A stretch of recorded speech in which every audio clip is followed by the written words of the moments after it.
Welcome to 1620 The Zone's Red Out Week. Presented by Union Bank and Trust. At UBT, people don't have your money has people. Union Bank and Trust. Member FDIC.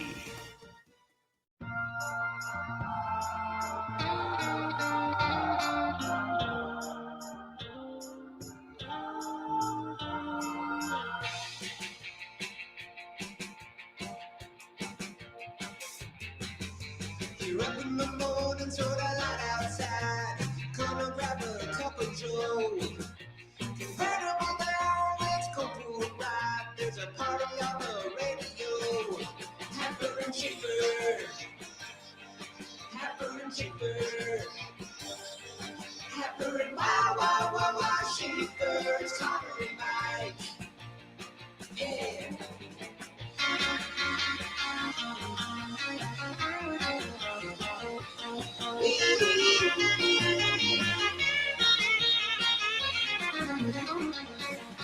Happer and Schaefer. Happer and Schaefer. Happer and wow, Schaefer. It's Connor and Mike.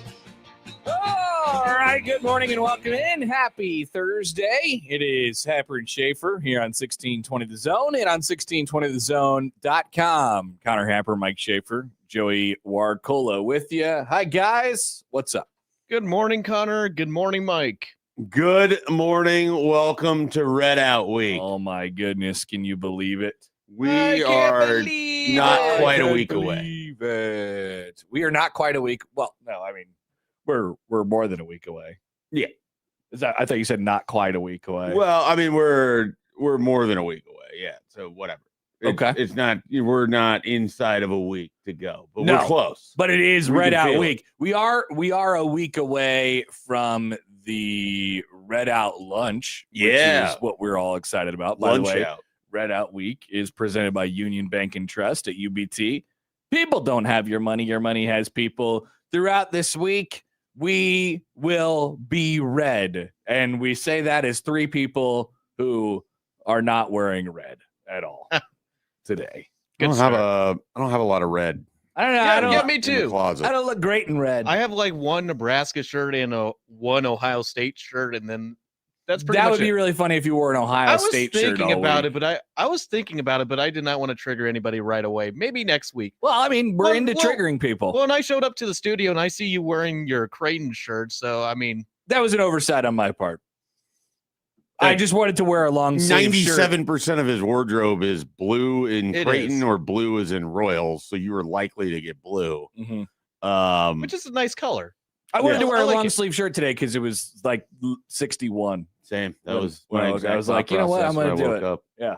I was like, you know what? I'm going to wear long sleeves. It'll probably be the wrong decision when I walk out of the building at 10:35, but who knows? No, I think we'll probably still be okay. I mean, I even saw a great local weatherman say yesterday, hey, you might even have a chance to open your windows. Yeah, we talked about that. I don't know if it was on didn't- air or not. I didn't do it. I did not open my windows last night, but I stayed outside for a while and I was very, very comfortable. Yeah, the pollen outside would have wrecked multiple people in my house. Me, not so much, but other people would have been absolutely demolished. Me, because if I was in your house, if the windows were open all night in my house, it would be I'd be a complete disaster right now. Yeah, I'd be in bad shape. The allergies they coming like Deion Sanders. They hit yesterday for me, or I think 2 days ago. I just had nonstop sneezing on my drive in Yeah, to work. It's like April and right now. That's when the allergies hit. And they seem to they don't really like have a hard ending point. It just kind of goes. so yours isn't cotton. What is the pollen? I have that's, no yeah. idea. I've never Okay. bothered to identify it. I just know what times of the year it happens during, and I prepare myself for it mentally. So my And by wife, preparing myself for it mentally, I mean get surprised by Yeah. it every time. my wife blames the cotton, which is everywhere throughout like June and July and sometimes May, but it's now September. there's something else. Like she's allergic to something else too, but she has no idea. I don't know what floats in the sky around Yeah. this time of year. I don't know what particles Various are out there. pollens, I guess. I don't have any idea. I wish I did. That way I could properly try to avoid You it. go do an allergy test, and then I heard those are fun. Those are not fun. See, that's the thing. I don't want to bother going through the hell it would have to take to figure what this thing getting a out bunch is. of needles in your arms and then seeing all the dots on them. Oh. Seeing which needle See, you get the worst reaction. See, that's not worth it for me because I'm not allergic to anything. Like I'm not allergic to really anything. It's just the stuff in the air. Sure. So there would be no avoiding it. Well, I'm guessing that there's something that they could give you to lessen its effect on you. Yeah, but I don't want to deal with it. I don't know. I don't. Medicine, not for me. I don't think that I have much of an issue with it. I have my own million other issues that aren't related to allergies that are just, the you've joys been of sitting being on this older. cold for like 6 months. Yeah, no, it's I don't know. Plus, I have a kid in daycare, so perpetually someone's always sick. Yeah, always sick in my house. So there's just no way. The joy of like the 10-year to 12-year run of working from home and not having a child and basically just like rarely ever being sick because my interactions with people were limited to when I would see my niece and nephews at holidays and get sick because of that. Fire. Man, I didn't know how good I had. I remember those days. Now I'm around a kid all the time who's around other kids and they're always passing germs back. Do you think what are the first things that comes to my mind every time I am sick? And every time I'm like really sick, not I have the allergies, but like I actually am in the throes of a cold or like strep or whatever it might be. One of the thoughts that crosses my mind is, God, I remember what it was like to be healthy.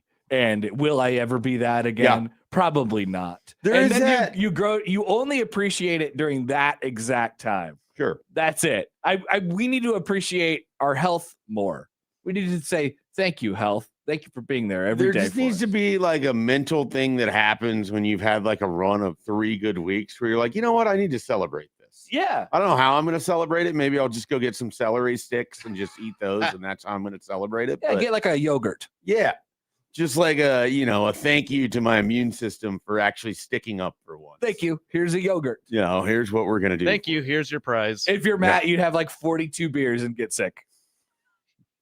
One of the things that is definitely true about getting older is that you just have to drink more water. Like 100%. I think I fight dehydration somehow every day. Yep. And I drink like, I don't know, 3 of these. You have to be conscious about it. Yeah. Like you have to be intentional, yes. Which is true in so many things in life. And I have found that I'm often not an intentional person about things that matter. Yep. I can be intentional about things that don't matter. Hey, I got to see this Cleveland baseball game and I really can't miss it. So, I'm apologies to anything that might have been on my schedule or any sort of usefulness that I had for this 3-hour period. Yep. I have to watch it. Sindelar says, poll question is the feeling of euphoria that comes from no longer being sick worth being sick. Ooh, okay. The endorphins of being healthy make being sick necessary. That's what he's claiming. Yeah. I mean, that's the idea behind the poll question. Absolutely not. No. I think I'd rather just be healthy. I think so too, but I do appreciate the idea of like everything in moderation, and you only appreciate the good things when you've experienced some of the bad things. You do have to experience some losing to know how good winning is. Well, what that is you start feeling good about the fact that you're 75% healthy instead of, like, yeah, I guess that's where I've been the last 3 weeks where I know I'm not at 100%. Yeah, the threshold. It's like, all right, this is good. Yeah. I can show up and do what I need to do. So theoretically, if you were healthy all the time, the threshold for health would just move up. So you would feel sick. Yeah, even like I'm at 85%. What's happening? Even though you were completely healthy. Huh. I don't know. Maybe there's something to that. There could be. The appreciation factor goes up because you know what it's like on the other side. Now that's an opinion that you could have. Which you could share. Please do. Tell them how to share it. Well, here's how you can share it. You can share it on the Prairie Flower Casino Zone hotline, which doesn't happen enough. People should call in an opinion. I love calls. If you call in an opinion, maybe you win something for your efforts. Who knows? And we're coming and we are discussing a game. We'll have giveaways starting next week for each of the next 3 weeks, Joey. Yes. So we're discussing a game that you might need to know that phone number for 402-951-1620. You could also text in your opinion at 402-951-1620. You could also tweet your opinion at Happen Schaefer at the Liquid Zone Trucking Twitter feed. Close enough. Well, it's the Zone Twitter feed brought to you by Liquid Trucking. Yep. Yeah, I saw it and then I started saying it. I was like, you botched every part of this. So let's just get through it and work our way back. All right. You could send your opinion by mail. Email. Well, you can send it by regular mail. Oh, 5011 Capital? Yeah, Okay. you can send it by regular mail Write it and on we a would get to it. I don't know that we would always get to it at 8 a.m. on Thursdays, but if you wanted to write us a letter with an opinion, Okay, that would be sick. we would love that. that'd be And then, of funny. course, you can send an email on the Equitable Bank inbox, Mike at 1620thezone.com, Joey at 1620thezone.com, Connor at 1620thezone.com. There's a lot of different ways to get your opinions to us and have them known. And then we will do the hard part. What about here? What about I forgot about those on the stream no. yard. I'm sorry, YouTubers. what about on the YouTube? You can submit your opinions too. The problem with the YouTube is they're the most likely to get lost. It happens very fast. So you have to signify it, or you need to wait until closer to 8 a.m. to guarantee that we're going to see I'm just being honest. It happens fast. Your opinions are the most likely to get lost here. I've It's tried to not do it that you're before. lesser than. It's just that we have to fight more. I've tried to do it before where people will send in their opinions on the YouTube like a couple hours before the segment, and I'll try to screenshot it. But then I was like, I just think that's probably too much work. So if you're gonna be leaving your opinion on the YouTube, you'll probably just want to send it in directly at 8:00, which is when we will do that segment today, and we are excited to do I it. did get an opinion yesterday, and I'll forward that to you guys as well. Okay, very good. Very good. We will have Love that. it. We love advanced opinions. If you have an opinion, so this happens to me sometimes where I'll be like, all right, I have an opinion. I'm going to share this on Thursday, but it's Monday afternoon. Jot it down. I didn't write it down, and now it's gone. Yeah. But you could send the email. You could send the regular mail. Yeah, that'd be so I wouldn't funny. text it in or put it on the StreamYard. It's probably going to get lost at that point. But No, the texts are good. I like the texts. can you search for I have an opinion? Yeah, we do. I do a pretty good job of Okay. Managing all the texts. Yes. All right, good job. The texts are I do a good. very poor job with it because That's where Pedro my senses it. browser spins constantly. It doesn't work with text group. Oh, really? Yeah. That's I think weird. I think it's a Safari. You're hardwired in. I know it's not a connection issue. Huh. It's my computer and text groove issue. So, Fascinating. yeah. Well, I got it though. Well, that's good. So we're because fine. when, And I got it when it's too. just me, it's sometimes problematic. I make Joey do those. Headley writes in, can I send it by pigeon or perhaps the Pony Express? If you could train a pigeon to fly into our studio with a message, absolutely, we would take that message. Directly at 8:00 on Thursdays, there's no doubt. We could use that emergency exit area as a little pigeon coop, Oh. just where they congregate, and then We'll when put I a little see sign there. It says pigeon landing. Is there roof access? I mean, we could just There is somewhere. We could just have pigeons up there and then start a messaging system throughout the city. It's like a pigeon airport, Yeah, like a pigeon hub. pretty much. Okay, I don't know if we want that on our roof. I'm not in favor of pigeons Yeah, generally, yeah. but it's an idea. I've never been up to the roof. Mr. Desk has been up to the roof a lot. Yeah, he didn't he have to put the bones guy? Oh, up yeah, there? Oh Mr. yeah, I Mr. remember, Bones. I remember the story So- on that whole deal. Well, we need to get Mr. Bones back because he would currently be in the background of our camera shot Yeah. right here. We need to You put. wouldn't be on that platform. Well, Is that where they put him? We had Mr. Bones up there, and then I believe we moved Mr. Bones to the roof after that. Yeah, and I that's- heard that went well when they moved it up. Well, he there. lost an arm, I think, or Yeah, something. I think like the that. arm is in one of the studios. Get ready, it's Halloween. I have a roof related accountability for later in the show, by the way. Okay. So Wonderful. Did you fall off? no, All right, good. nope, nobody fell off. Thank goodness. Good. Okay. You know what? I have a home improvement accountability that I should. I'm that I going to should type remember this for- out so I don't. Please forget do, about and type mine and say home improvement. So Got we'll do that. By the way, yesterday with the whole Ding Ding Man situation, I listened to Dumb Debates on Unsportsmanlike Conduct, which you could hear every Wednesday at 4:50, 4:45 Yeah. when they do that segment. And your 1620 the voicemail, Schaefer, came up and two of the three people on the show got incredibly angry at this idea that there's this group of people that call the guy who drives ice cream around the neighborhood the ice cream man. The ding ding. They called the ding ding man. There was a lot of people who apparently do this, and they were getting all this feedback throughout that segment of like, hey, I call it the ding ding man, and I live here. Hey, I call it the ding ding man, and I live here. And they just progressively, John and Nick got so mad at it. They couldn't believe what was happening. Josh was just like, yeah, I know it's kind of weird, but I don't know, like, I get it. And which I really enjoyed. His example of a child calling their grandma and grandpa Pappy and Slappy. I like listened back to that 3 times and laughed so hard. Which I think is a pretty apt example, right? Because Nick cuts to what, like normal, Nick was mad, but he was mad about the wrong thing. Nick was mad that he didn't know. Yeah, that's what he was mad about. Basically, he was angry, but it was hard to tell if it was at other people or his own ignorance. And I've never heard this. I've lived here for 10 years. So enjoyable to listen to.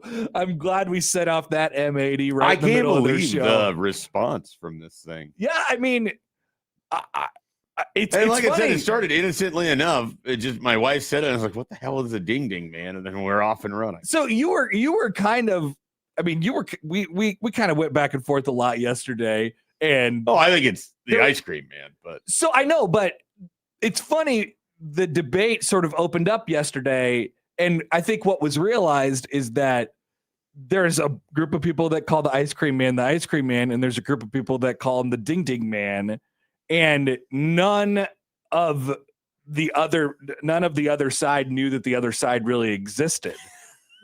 We just lived in a separate world. Like, there was like some realization that the world is larger than what you might expect. And so I think if I'm to like psychoanalyze it, like, these conversations only were discussed when people were children, and it's not like they really advanced out beyond that. It's not like you bring up who the ice cream man is or if the ding ding man was coming through your neighborhood at the bar when you're 26. Like that doesn't come up. It's not a conversation point. And so it just kind of floats away, and then you bring it back up. And you're like, yeah, I called him the ding ding man until I was 14. And then I stopped thinking about the ding ding man ever.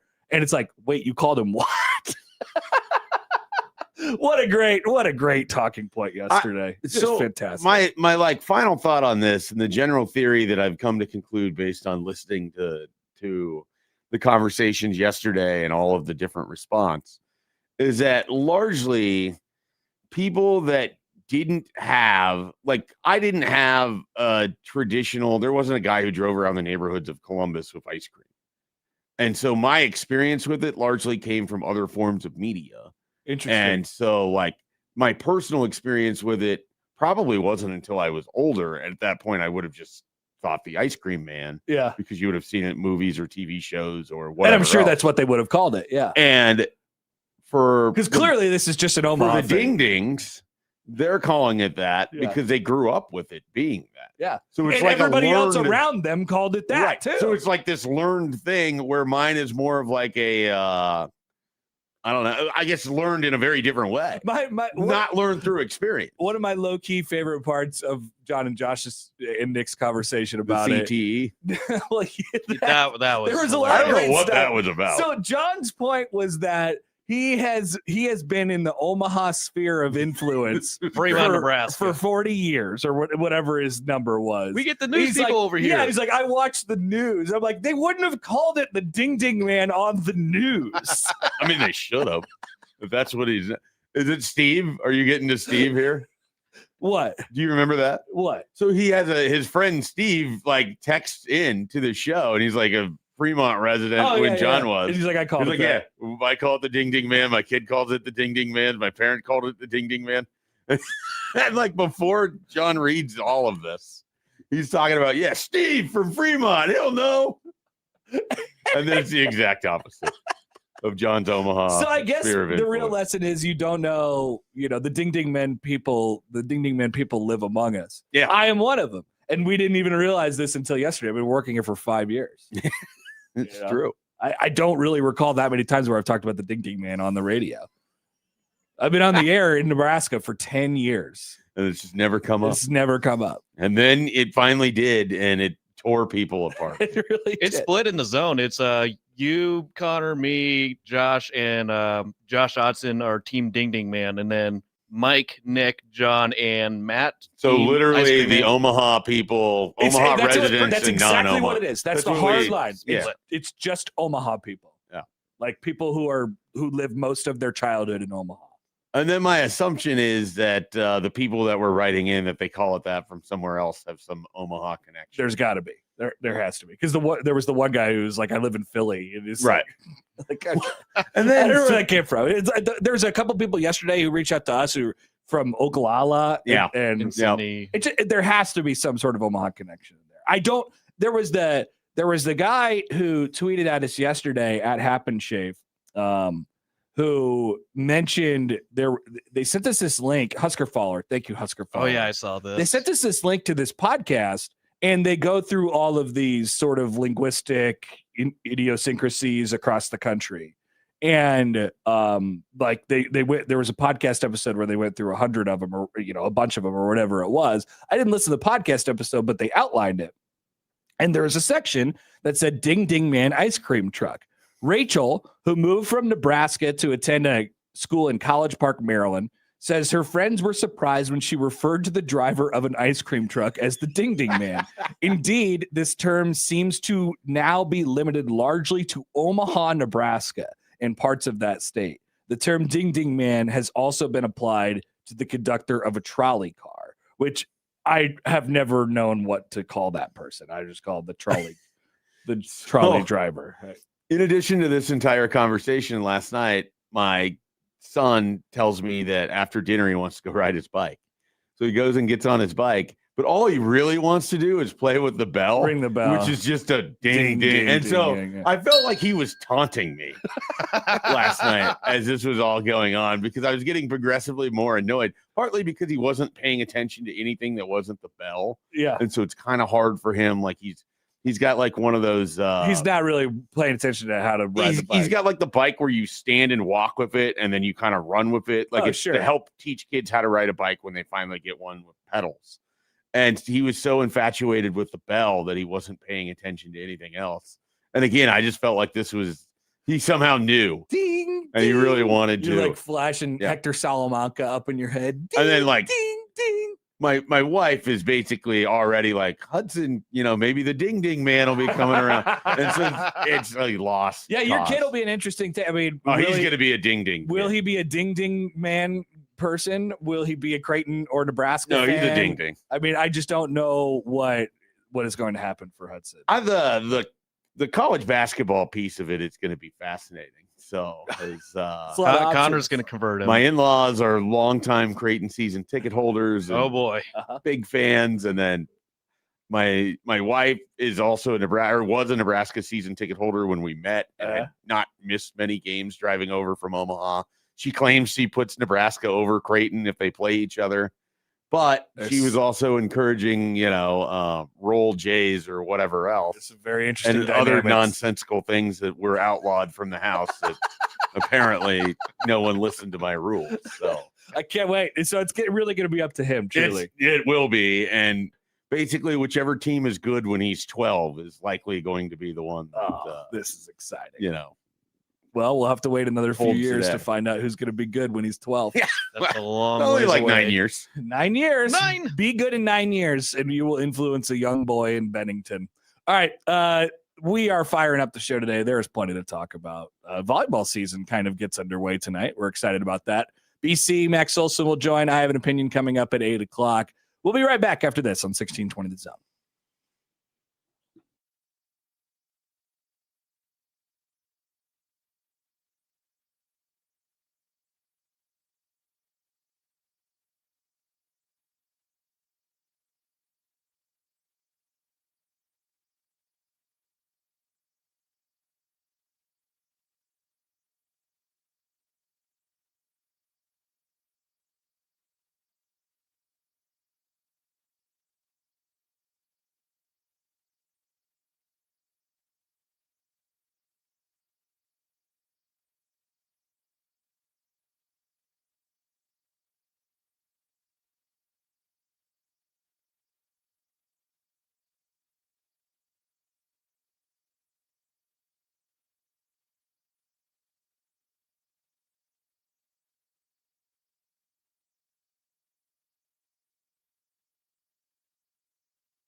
Welcome to 1620 The Zone's Red Out Week, presented by Union Bank and Trust. At UBT, people don't have your money has people. Union Bank and Trust, member FDIC.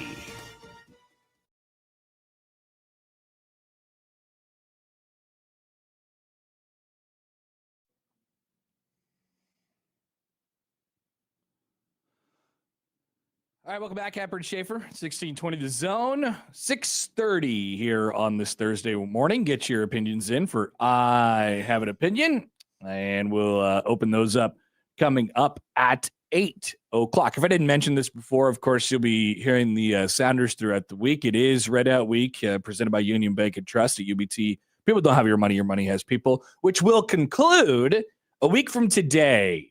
Mike Schaefer's very first roundtable. I'm very excited about this. Baby's first roundtable. It's definitely not my first. It's my first as a host, I guess. Yes. But I had participated in several Sharp and Benning roundtables. The 1620 The Zone Summit, if you will. Okay. That's sort of what this is. It's an hour. Yeah. It's during Matt's show. It's during lunch. You should come over. The table won't be round. The table will probably not be round. I've never actually been involved in a round table where it's been a round table. Yeah, I don't think. Well, I mean, I suppose we could get like a bunch of round tables. We would need a big, either that or a giant round. The issue is the round tables aren't big enough to accommodate all the people that need to be around. But it does the trick. Yeah, it the does the idea trick. is Because Oscars, which is where we're going to be, is absolutely fantastic. And you could come over and get some wings. Last year we had people. There was a guy, I forget what the name who did this, but it was there was like a sign that said all of our little weird idiosyncrasies and stuff like that. So love that. That was awesome. And so join us for Does lunch Matt run this next Thursday from Oscars, 173rd and West Center for the Red Out Roundtable. Is Matt like the host of ceremonies for this since it's during his show? Basically, yeah. He kind of directs traffic. All right. Which is exciting. I don't know. I'm actually probably as excited for that and to see just sort of the annoyance when it doesn't go exactly as he intends it to as I am anything else. Awesome. So I'm pretty fired up. I will admit, being that person for the last 5 years for all of our Red Out lunches has been, I guess we skipped it or we did something different 2 years ago because the opener was in Cincinnati. We had our roundtable before the game at the K. Or I guess that was last year, right? Yeah, last year in Kansas City. Whatever it was, we maybe skipped it 1 year or had it at a different date. But it is like weirdly like sort of stressful. You're trying to keep everybody on track. Sure. And that, so now that's Matt's job. The Big Ten Conference had an announcement yesterday. We'll quickly get to this. Mike Schaefer mentioned that quietly and possibly secretly, Tone Petiti was having like a good summer. He was having a good last couple months. Well, that's apparently all it takes to get a giant contract extension. I saw this and I was just like, okay, the timing of that looks good for me, but I don't know if I like this overall. 5-year contract extension that will keep him as the commissioner of the Big Ten Conference through the summer of 2033, at least. Now the question is like, who comments on this? And that the answer is Pamela Whitten, the Big Ten Council of Presidents and Chancellors chair. She is the chancellor at Indiana. Tony has provided outstanding vision for the conference through extremely turbulent times. We're thankful for his leadership and appreciate his spirit of innovation and collaboration as we continue to navigate the changing landscape of college sports. So the question is this: is Tony Petiti an actual visionary? Is he his innovation? Is it so obvious that it's so great, or is he just the man in charge when the Big Ten has won 3 consecutive national championships in football? 402-951-1620. Yeah, I don't think he has anything to do with the national championships. No. I think that's fair. He's hot right now. Oh, yeah, no. He's hot right now. Even Mike Schaefer said yesterday that Tone's had a good summer. I know, but I said it begrudgingly. I want that to be noted. Yeah, it's in the notes. It was a begrudging admission that things have gone well for him. Just go back to earlier this summer. I want to say it was like June. You and I were laughing, delightfully over the commentary coming in from The Athletic where they were like people from the Big Ten were giving their thoughts on things. And a guy had written in that he would like his team to take less money overall if it meant that he didn't have to have Tony Petitti as the commissioner. Yeah, that's anymore. right. And so it's not like this guy's popular throughout Big Ten land by any means. And then, of course, you have the Wolverine fan base that feels like they were wrong somehow, despite that looking like the coldest take ever in hindsight. They always feel slighted. The silver platter fan base is like, oh, what happened to us? The conference is rolling. I don't think that he has a lot to do with it, but he's taking advantage of it. And, here we are. He's not, to credit him, I don't feel like when I think about people who have ruined college sports, he's not the person who comes up, and that's basically what we're judging off of these days because of just the conversation, the talking points surrounding the sport and college athletics in general. I don't view him to be at the forefront of this. I guess I don't know who the face of that is. It's a collection of things. And there is no doubt that he is a part of it, but I don't know that he's necessarily the face of it. Maybe that is more Greg Sankey. He's the face of it. There's too many different acting parties that are involved with it. Yeah. I mean, you'd have like I'm trying to find the center of, because I think what is at the center of all of it is just probably greed, gluttony, I suppose. I guess I don't know that that's Tone. Like I don't know that that's him. So you know how in baseball the face of it usually when people are upset by what's happening in free agency and the thing of everything, it's normally like Scott Boras, right? Yes. So what's that version for college? Like, is there an agent that it seems particularly attached to these things?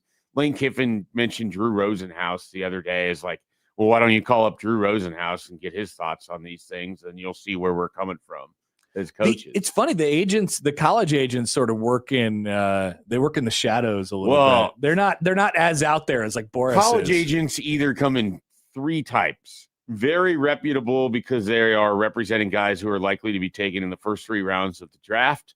/ already represent professional athletes. Hustlers that are basically trying to break into the agency side of the business and build a portfolio that they can sell to an agency that will bring them along to make them part of Group 1. Shady dudes. Those are your 3. Like, it drops off real hard after the hustlers to, I mean, people that, like Tim Verghese would have a better track record with this. But I've talked with some people where you're like, oh man, I don't know how I feel about this.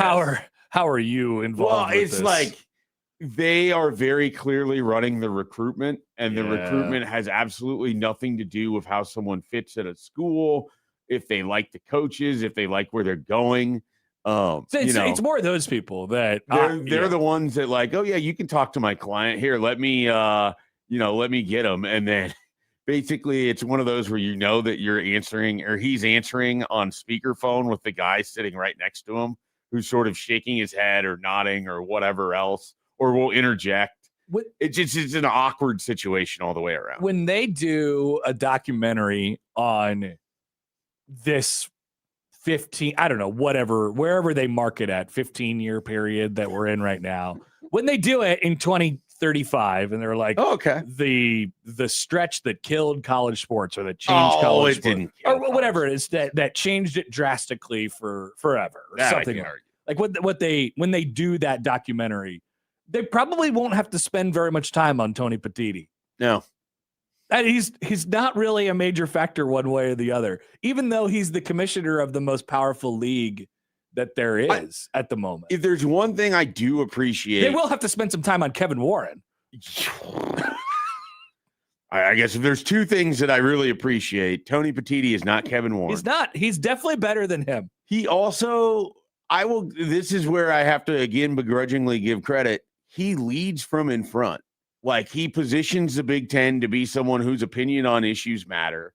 He seems, it comes across. Now, this could also be, could be construed as somewhat selfish because he's protecting the interests of the Big Ten, relative to other things. But he does seem like someone who cares about the overall, not necessarily greater good of college sports, but at least the greater good of the Big Ten and Well, things like it. definitely is. Yeah. But with the statements immediately coming out, whether things like Texas Tech and Sorsby or what we've had happen here with these professional players, like he's at least going in that direction instead of like, well, why don't we just see how it all plays out? Yep. And then I thought it was really big that Sankey had kind of been the guy who'd been the loudest about, hey, we don't want this, we don't want this, we don't want this. And the Big Ten still did it first. And the Big Ten was still the one that did it first, shaping how everyone else followed behind. And I think that matters. Now, the problem with that is if you go first, but you're on the wrong side of where it goes, that looks bad too. Shout out to Kevin Warren. That's where he comes into the conversation. There's, leading from in front when you're blind. No, to be fair, he was following the Ivy League. Sure. Yeah. I mean, when you're looking for things to dictate your football heavy conference, got to look at the Ivy. Look no further than the Ivy League. Michael writes in, Michael Severe on YouTube. He says, is he listening? Always remember the presidents and chancellors run the sport. Commissions and ADs get the blame, but they are behest of the folks that who are in the boardroom. There's no doubt. I mean, but there's a figurehead for. I mean, is it Manfred or is it the owners? It's easier to get mad at Manfred. Well, there's also what they do in terms of the messaging that they provide. Part of why you get mad at Manfred is that he calls the trophy a hunk of metal. He insults the sport every third time that he talks and genuinely doesn't seem like he gives, a bleep about anything that happens. It's a figurehead inside of the sport. All you have to do is be good at being a figurehead. And I do think Tone might be good at being a figurehead. He cares about what he's, doing. Relative to with Manfred, I never really gotten the feeling that he actually cares about what his job is. Yeah. He cares about the opinions of the people that have put him in that, but I don't think he cares about the baseball fan in general. Yeah. Yeah. So this is not, don't get this wrong. This is not a Tony Petitti love fest. Yeah. But we're begrudgingly acknowledging that he's had a good summer. He doesn't seem to and now he's richer. He doesn't seem to be the worst. Yeah. Oh, he's definitely better than Kevin Warren. There's no question. Definitely better than Kevin Warren. Tony Petitti, definitely better than Kevin Warren. Good luck with that, if that's Bears. all it took, good for him. Where's good luck with that, Dan? Good luck with that, Dan. See, Joey knows where it all is. All right, we'll be back. We have another preview to do. Joey, any ideas today? I might have an idea. Okay. Where are we headed for the Joey's Balls segment after this on 1620 The Zone?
I saw the Nebraska volleyball hype video that they played inside the arena for the red-white match, and it's going out. Like Bergen Riley tweeted it out like at midnight last night because they have a volleyball match tonight. It's happening. So they got Bud Crawford to do the. I did see Bud Crawford involved with something. They And I got was Bud like, to do the VO. so I didn't know if that was with the spikes under the lights or whatever. I think that's just their full year Yeah, hype so video. I was like, how did TNT went and got Bud Crawford for this? Nebraska. Yeah, got it. that makes more sense to me. It's good. So yeah, I will be checking this Wait out. till you see the Creighton hype video. Are you part of it? Yes. Okay. I can't wait. Nebraska got Bud Crawford, Creighton got me. And I'd say about the same. I mean, I weigh more. I hope Bud's I'm people reach out to see if you want to have a celebrity boxing match. I'm probably slightly taller. Worse at basketball. Definitely worse at basketball, less athletic in every single way. He'd beat the absolute crap out of me, like all those different things. Sure. But I am, as Keanu Reeves would say in Speed, but I'm taller. Isn't he like pretty short too, just in general? I met him one time. I think he's like slightly shorter than me. Oh, I was talking about Crawford. I know he's short. Oh, Isn't Keanu Reeves kind of short? He's like 5'8" or I don't something know. like How that. tall is Keanu? He's like McMaster height. What do you mean by that? Eh. Is that used as a thing to say that somebody is short? Well, it's just to say Ridiculous. that they're not. Answer, I'm assuming. You know, he always tells people that he's 5'10". Oh no, Keanu Reeves is not short. He's a big fella. Who's that Almost huge as guy? tall as I am. Maybe as tall as I am. Whoa! Listed at 6'1". All right, so you versus Keanu Reeves and me versus Bud Wow. Crawford. I don't know how either of those would go. I would never fight Keanu. I would never fight Bud Crawford. Yeah. Why would I do that? He's Same. the world's most famous J-sker. He really is. All right, Joey, what do we have for a team today? Well, I wanted you guys to preview this team yesterday, but you guys did not have time. But let's go to the SEC and preview the Ole Miss Rebels. Oh, good one. Yeah, Pete Golding and the boys. Picked fourth in the SEC, according to our dear friend Brett Ciancia, Pick Six Previews, who we should probably have on just as a number one to say thank you for giving us all these segments. Should I see if he's available next week? Would that be too hard for him the week of the season? I mean, opener? he's doing radio all the time. Yeah, we should get him. So yeah, hit up Brett Ciancia. They are picked fourth in the SEC. They are 10th overall in his preseason rankings. Of course, they had a bit of a drama at the end of last year. Yeah, I wonder why. Did you hear their athletic director or somebody representing the program say that they had to sweep the building for bugs in case Lane Oh, I Kiffin- did. I heard about this. I did. Awesome. It was Very cool. This game, this LSU Ole Miss game, it's going to be fun. They were famous this offseason for blatantly attempting to steal players off of Well, they other did. people's campus. Not just attempting, they actually straight up stole. That would be Clemson. Yeah. Yeah. So tough look for Pete Golding, but he might have a good football team, which is ultimately what matters, right? I think that's they it. have a super high combustibility rate. I do too. Here's their schedule: Louisville in Nashville to start the year. That's a Sunday ABC game Oh, that's a huge that's game. a fun one. on the same time as Wisconsin Notre Dame. I'm kind of little. I'm poking around on Louisville this year. Yeah, Jeff Brown. Yeah. Jeff Oh, Brown yeah. plus You love Jeff Brown. Yeah. who's the quarterback that they added? Who did they get as their Louisville quarterback? added a transfer quarterback that I think people like. And their running back is that's where I always go. Their running back is really good. Brown. Lincoln. Lincoln kinda. Kienholz. Yeah. Everybody basically around here has been trying to project that guy to Nebraska. Yeah, since he's he was a South Dakota sophomore in guy. high Yeah, school, he transferred from Ohio State. Yeah. Yep. So they start the season with that huge game. Is that at the Titans' new stadium? I think it's still. Is that opening? I don't think no, that it's stadium's still not open. Nissan Stadium. Okay, good.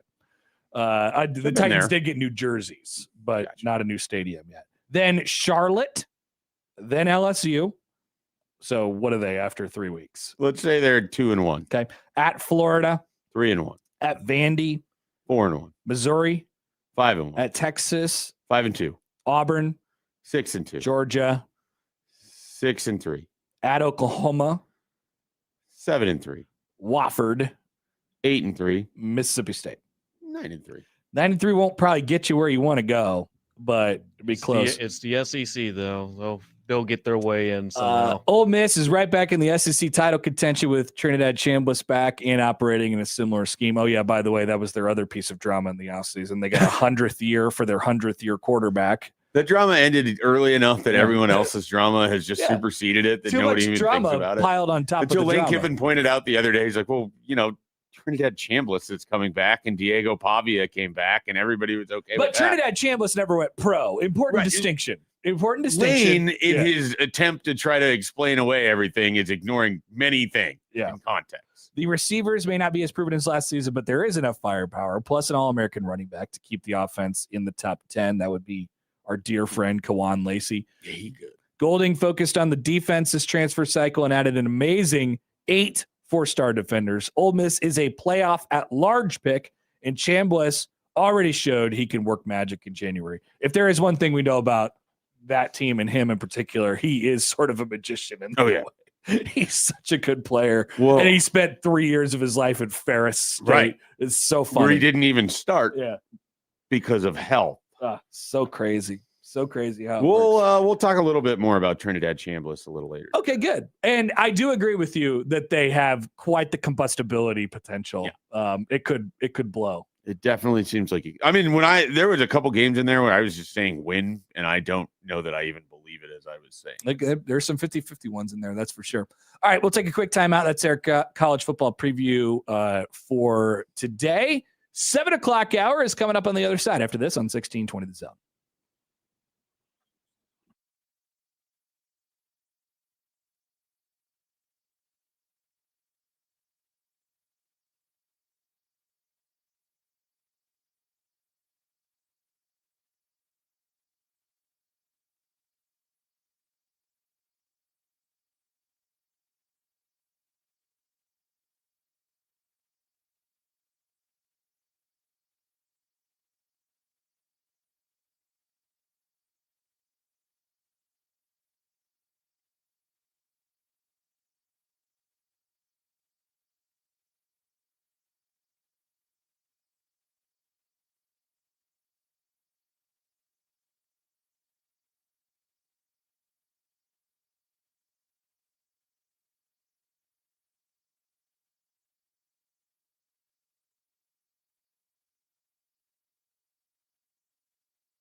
Welcome to 1620 The Zone's Red Out Week, presented by Union Bank and Trust.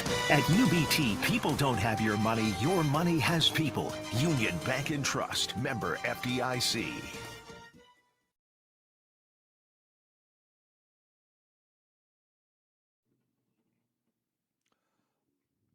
All right, welcome back. 7 o'clock hour, Happer and Schaefer, 1620 The Zone, and on 1620thezone.com. Connor Happer, Mike Schaefer, and Joey Warcola with you as we welcome you back. We got a call at the end of the last segment. We were talking about Keanu Reeves. Jeff called in, and he informed us that, A, Keanu Reeves is in a band, and B, that band, which is named Dog Star, is at the Steelhouse on Monday.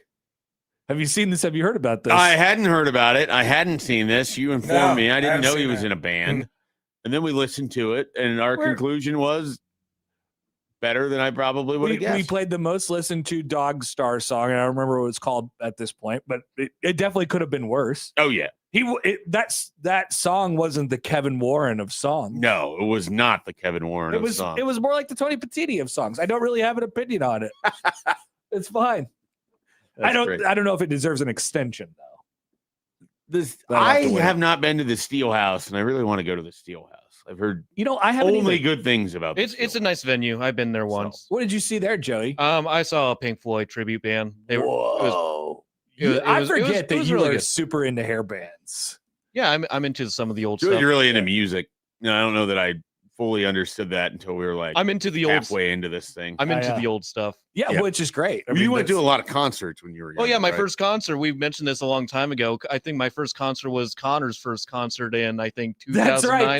The Styx REO Speedwagon 38 special thing at Mid-America at the Mac. Yeah, that thing was awesome. Yeah, that was a good show. That thing was awesome. So how old were you? I would have been 9 or 10. So what year do we think that was? I think that was 2008. 2008 or 2009. Yeah, that makes sense. I was in high school probably. And then my second concert, Joey was rocking out the 38 special. My second concert. So caught up in you, little girl. That's little Joey right there at the Mac. Awesome. Very excited. Just throwing rock on with his fingers. Yeah, in 2010, I was at the Iowa State Fair when Hard and Journey played. That was nice. I saw a lot of Journey growing up. It sounds like you've seen a lot of Journey. How many concerts do you think you've been to? I would say about 15. So not as many as I would guess. The last concert I was at, do I count the Adam Sandler show back in October as a concert? He was performing music. I mean, you can. It was music and comedy at the same time, but I was at that, and then it'd be like if you went to the Steve Martin Short thing. Yeah, and then you'd probably call it a concert, but it's more of a performance. Then just a year ago, I was in Vegas, seeing Buck Cherry and the Scorpions at I keep forgetting the venue, the Hollywood. In Vegas? Yeah. The Sphere?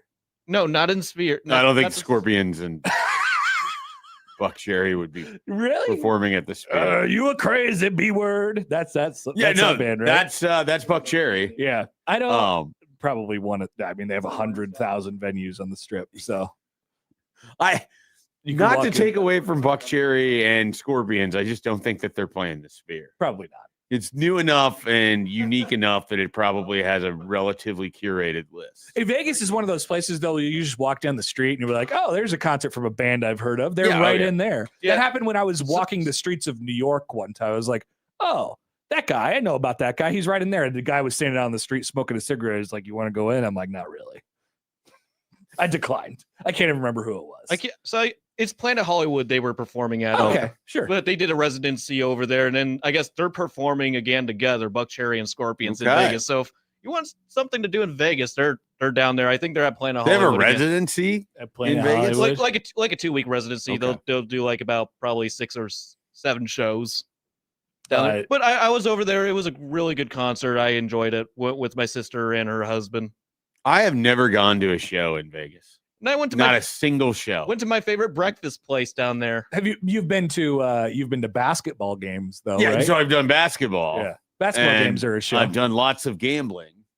I haven't either. Every time I walk by Brad Garrett's comedy club. I want to go to Brad Garrett's comedy club, And that stupid promo where Matt doesn't know who he is always just reinforces that I want to go. Raymond. Yeah. I do want to walk. I mean, the amount of times I've walked by Brad Garrett's Comedy Club is actually absurd. It's because it's right in the MGM Grand. Sure. Right? Yeah, it's right in the MGM Grand. And I'm like, why don't I just go? But I think I want to go when Brad Garrett is there because Yeah. I think I want to see Brad Garrett. Yeah, I don't want to see any of Brad Garrett's minions. Yeah. I'll pass on the menu. I want to see Brad No, Garrett. He gets some good headliners at that thing too. Really? Yeah. There's some notable comedians that'll go there. Well, there's always, of course, the Players Era tournament, which will happen this year. Yeah, we have to really figure out if we're going to try to do 4 a.m. local radio with both of us there. I would do it with you. I would do what? it with All you. right, well, If we were back at the place that I love so dearly, the Circa Resort and Casino, we could potentially they have a radio studio there. all right. They would I don't know if they would let us use it for a period of time, or we could just gather in somebody's hotel room at 4:00 in the morning and do a radio show. If I did not have family in Omaha for Thanksgiving week, I would try to attempt to go down there for Crane basketball. Oh man, it's gonna be a great time. People are talking about it. But hey, at least I'm home, and then I got the Packers on the day before, and I'm going to be miserable on Thanksgiving after That's a tough. Well, Matt LaFleur's got his way on Sean McVay, so who knows? Joey's already He's undefeated against Sean. Joey's already It pre-triggered is true. about Now, one of those games Thanksgiving. featured John Wolford, so I don't know. nice. I don't know if that counts as much, but TC writes in, remember when Keanu Reeves played for the Wild Stallions? Is that a thing? So is Keanu Reeves been in multiple bands? he was. Isn't that like a notable band? I don't know. He said LOL PCC, but that's how he always sends his emails. Oh so no, that's a fictional rock band from Bill and Ted. Okay, there you go. I was gonna say Bill it and Ted's seems like a Excellent joke, but I'm Adventures. not sure. I'm not 100% sure. Got it. Stallions a band? I swear there's like a band that's similar to this. Plaquette says the Wiesn Studio at 4:00 in the morning, the place to be. That is where we could potentially be if we just get our ducks in a row. Anyway, we're back for the 7:00 hour. So this, along with Ding Ding Man versus Ice Cream Man, this was the topical sports topic yesterday.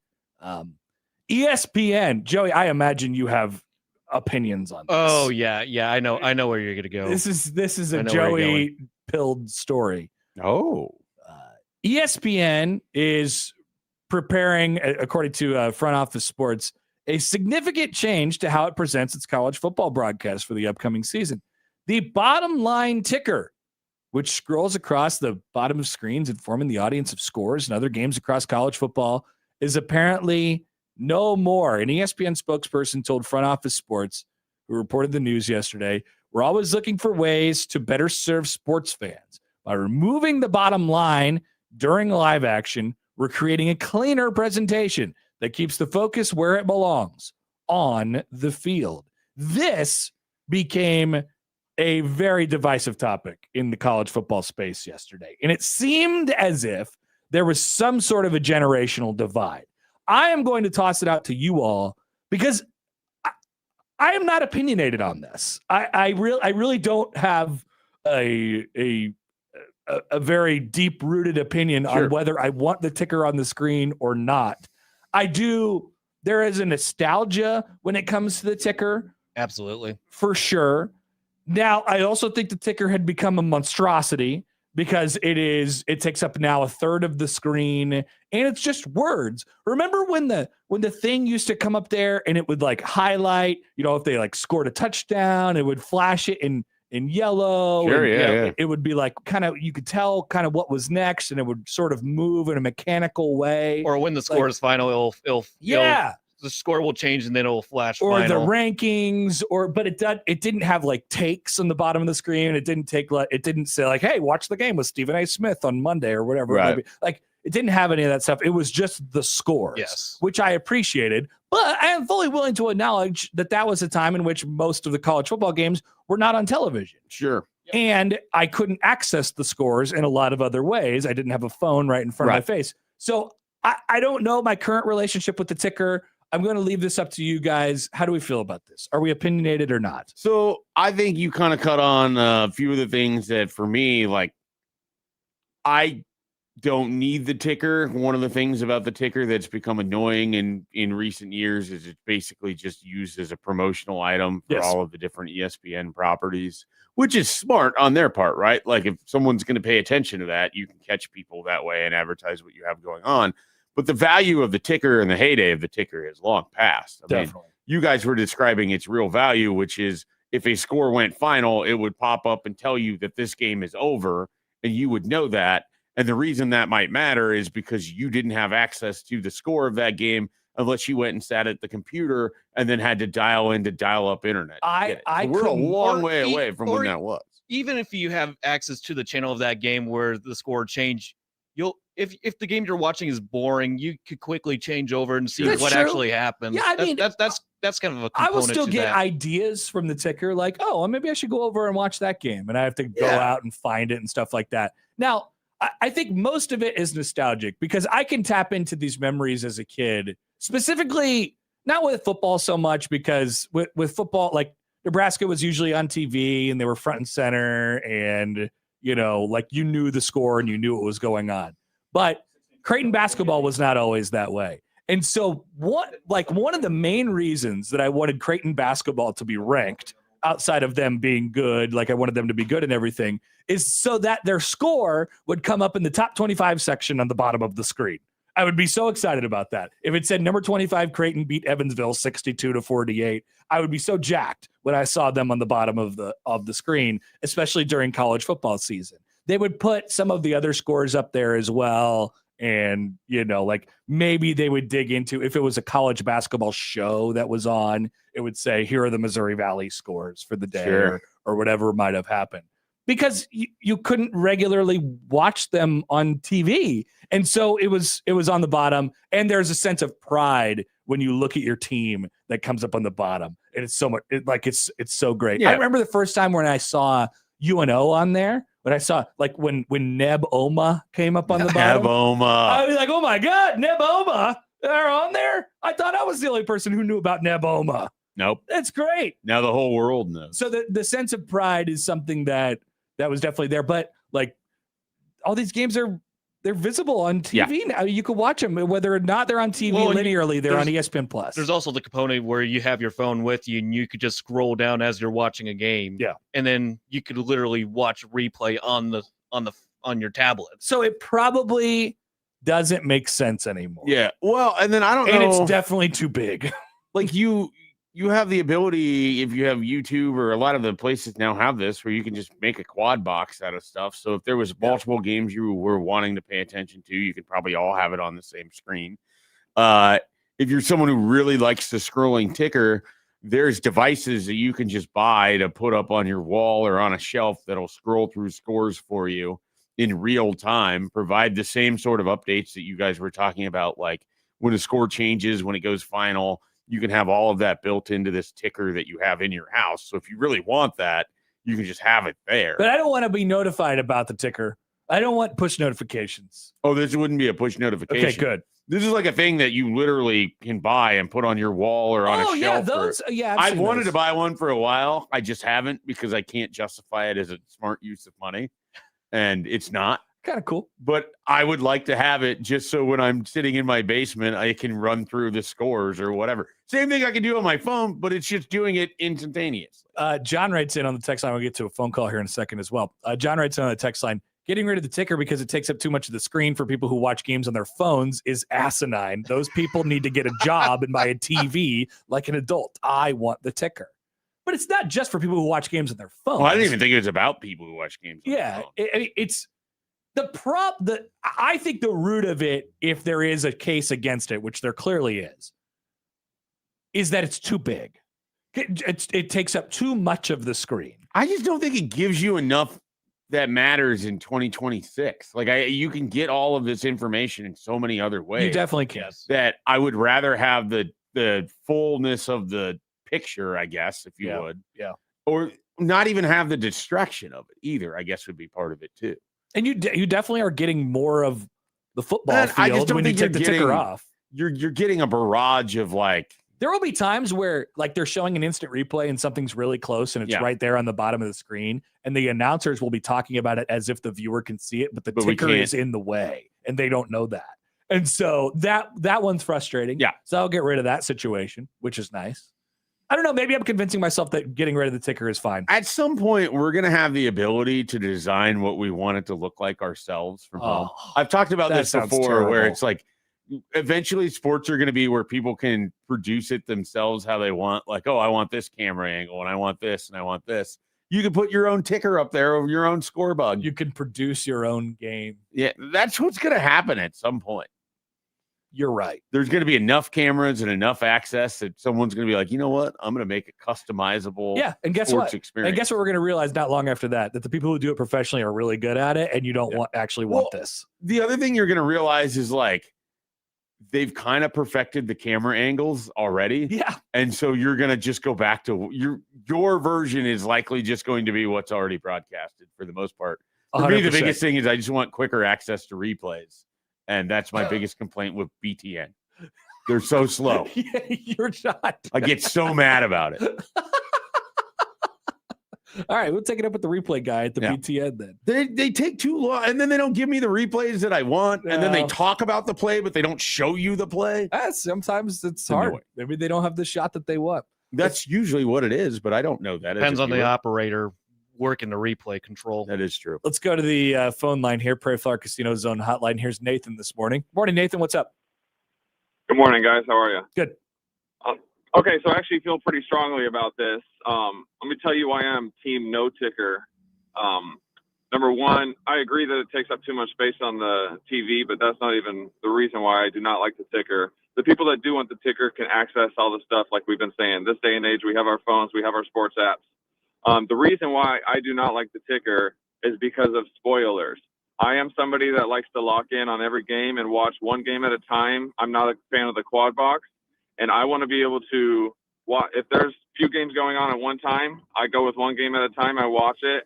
I have everything recording on YouTube TV at this point, and I hate it, especially March Madness time. I go and tape pieces of paper over the top of the TV screen because incredible, Nathan, going on with those other games. And so football, like if I even, and it's so, you come to realize how hard it is to not notice it at some point. I can be good for the first quarter or second, but then eventually I see a final score at the bottom. Like, well, there goes my evening of watching the, Georgia Auburn game. It's just whatever. So it's all about spoilers, and that's why I do not want the ticker. Wow, Nathan! I never in my life insane. Imagine that the reason someone wouldn't want the ticker is that they're going to have recorded the game and then watch it later. That is absolutely absurd. And then the idea of taping something up on your television to block it out. Well, I appreciate the effort, the creativity. I mean, how many games? I guess we should have kept them on to ask him 6 follow-up questions, but it would have taken too long, probably.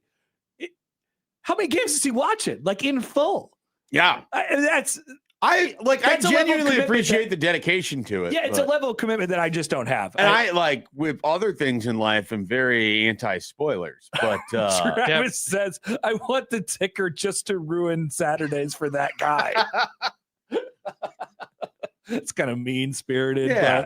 But we like Nathan. Thanks for calling. That was great. Do you think he really records all the games and doesn't know what the results of the games are until he watches the games in full? I want to believe that he has a strip of paper and then tape sitting on like a side drawer that's just ready to go for whenever he needs to put it up on his TV. He would need like goggles. He would need like a, what they call it in How I Met Your Mother, the sensory deprivator 3000. He would need blinders on at all times. There's always paper. You're always getting information on what the scores are of other games. Nathan, like what would happen if they break in with the result of a game or they throw it back to the studio? Do you like close your eyes and hit mute or? No, what you do is you have blackout curtains and you just pull the string and it'll cover the TV. Oh, wow. You weren't supposed to see that. That's pretty funny. And then mute the TV as well. That's a pretty good idea. It's incredible. All right, let's get another opinion on the ticker. Here's Tyler on the hotline this morning. Morning, Tyler. What's up? Hey, guys. Just kind of follow up with the ticker conversation. Why can't they just do it like they do for March Madness, where they have it in the top left corner and it just shows the scores of the games? That gets rid of the bottom ticker and gets more room on the screen, I think, too. You prefer it in the top of the screen rather than on the bottom? I think nobody complains about it. I feel it's less invasive. No, I mean, nobody talks about it during March Madness. No one complains about it. So why can't we do that for college football? Yeah. All right, Tyler, thanks for the call. Now, there's a difference here. And I guess it's similar in college football, like all the games are going on at the same time. But in March Madness, it's literally one tournament. Like the scores of the games actually directly impact the teams that you are physically watching on the game that you're watching. So it's a little bit different. I don't know. I don't. It feels like a very football versus basketball conversation. I don't know what the at answer least is those tickers don't tell you how many players are on the court in crunch time. Okay. Damn. I've gotten multiple texts from people that are in full support of the no spoilers thing. By the way, yeah. I've seen the no spoilers hype come out. That's including one from my wife, who basically said that when she was working overnight somewhere and she had to go in before the end of Nebraska, Ohio State in 2011, she turned her phone off, avoided everything, and then went home and was able to watch the comeback at 3 a.m. Yeah, text from the 402. The towel over the top for the scores of March Madness is a necessity. Are you serious?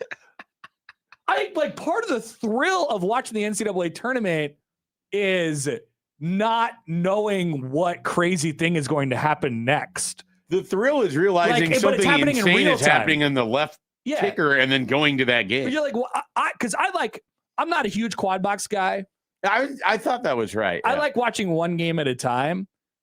But if that game that I'm watching is, slipping away a little bit and something else is going on, the rush of trying to get over to the other game is part of the March Madness experience for me. So you just don't get that if you're watching every single game in full. I don't know. Can you get a rush if the game is already over? If the game is over and you're watching something for the first time and you don't know the results of it, is it going to hit you the same way? I don't know. If you haven't been spoiled, I guess. I guess it's like watching a movie. You watched The Departed and it hadn't been spoiled for you. Maybe you still get a rush. Somebody's going to have to convince me that these people, that the Nathans of the world aren't absolutely crazy. But I haven't heard a great case yet. There's more support for it than I was expecting. I know. We just might live amongst a bunch of crazy people, like people who call the Ding Ding Man the Ding Ding Man. You never know. All right. So let us know what you think about that. 402-951-1620 on the Prairie Flower Casino Zone hotline. We have the text line open for you as well. Tweet at us on the Liquid Trucking Zone Twitter feed at Happen Shave. Kent writes in there. Post-it note guy also has someone he refers to as it and forces them to put lotion on the skin. That dude is crazy. Do you think that's the case? Not Buffalo Bob. Here's a text from the 515. I remember the very first time I saw the ticker, it was during live 9/11 footage. I found it incredibly distracting because I couldn't keep up with the person talking on the TV and read the ticker at the same time. And there were no smartphones or anything like that. It was my first experience with information through a fire hose. That was the first ticker for somebody? You were watching sports and then it came up on the ticker that 9/11 happened. And I think they were saying they were watching 9/11 and then the sports ticker? No, I don't even think it's a sports ticker. I think it's just a news ticker. Yeah, news ticker. Okay. You're watching CNN and then the person's talking, but underneath there's a different story that's scrolling across, which I will say is disconcerting sometimes if it's a major news story. Yeah. And you're trying to follow all the information. If you see the information before you hear the information, it is a little, it's a little disorienting. Okay. Lot going on there. We'll take a quick break. We'll be back after this on 1620 The Zone.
Yesterday, a message from Troy Dannon. Are you familiar with Troy Dannon? He's been talking a lot lately about that huge guy. No, he's a normal-sized person. And he's been talking about a variety of different things, updating us on Nebraska's progress from a variety of different angles, obviously, as we head into the new sports calendar year. He writes, at Nebraska, a new year means that a renovated Devaney Center awaits. The Big Red rebuild work is ongoing as we prepare to raise the South and West seating bowls after the upcoming football season. And we debut women's flag football. We enter the year with 108 new scholarships as permitted under the House settlement. And within 2 years, that number will grow to 190, creating opportunities in sports that we do not have revenue share allocations. By 2028, 90% of Nebraska student athletes will be on full scholarships. Overall, this fall, we welcome 512 student athletes from 39 states and 35 countries. Remarkably, 25% are first-generation college students. We have a responsibility to put our student athletes in a position to succeed. Whether on the field, in the classroom, in their communities, and throughout their lives, success is demonstrated by the lifelong outcomes of our student athletes. Winning on the field provides a great opportunity to prepare for that of a lifetime success. At Nebraska, winning has always been and will always be a core tenet of the experience. In the current age of intercollegiate athletics, the ability to win is increasingly tied to the financial ability to recruit and retain student athletes.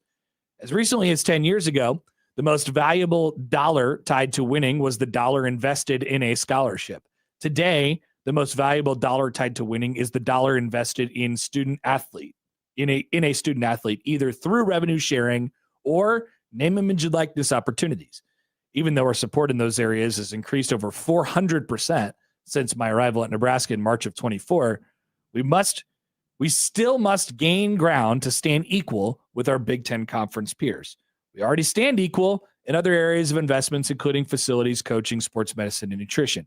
Eliminating this gap is one of our top priorities. And he goes on to talk about the status of the Big Red rebuild and how alcohol in venues is helping and things like that. But I do think that's sort of the core line of the message. And certainly has been the talking point this week. Troy Dannon talked with Tom Chattel for a column, and the quote there was, "We are not flirting with the top of the league when it comes to our player support, whether NIL or rev share or cumulative dollars. Part of our challenge right now is to put us in the same position at the top of the league, at the top of the league as we are with facilities, infrastructure, and other investments." That was, of course, echoed in the statement in the sort of newsletter that he sent out yesterday. So, what do you think when you hear all of that? I mean, this has certainly been a blitz from Dannon this last week or so on where Nebraska stands financially, although there is no direct, here's where we are. Sure. You will see, by the way, I mean, you will see guesses, valuations, whatever, all across the board. And there is a lot out there. Yeah. And Dannon says a lot that's out there is wrong. But you can take this as truth. We are not flirting with the top of the league when it comes to our player support, whether NIL or rev share or cumulative dollars. Yeah, so from what I understand, I mean, at the top of the sport, what he's talking about is Ohio State. From what I understand, from what I have heard, and again, there's no way to verify some of this, so some of it's just hearsay, right? Yep. Nebraska is significantly behind Ohio State when it comes to NIL. I don't think that's a surprise. No, and I think the part that is probably, if you're Troy Dannon, like it's, when it's significant, you could maybe say that they're 2/3 or they're a third behind where Ohio State is fully. And that's a large amount of money. Now, this has led to a lot of... Is Ohio State the standard that you should be going for? Which has led to those questions. It's led to, there's someone like me that thinks, okay, like you're behind Ohio State. You're likely behind Michigan. You're likely behind Penn State. You're likely behind, I don't know about USC, but you're behind some of these other programs. Oregon, for sure.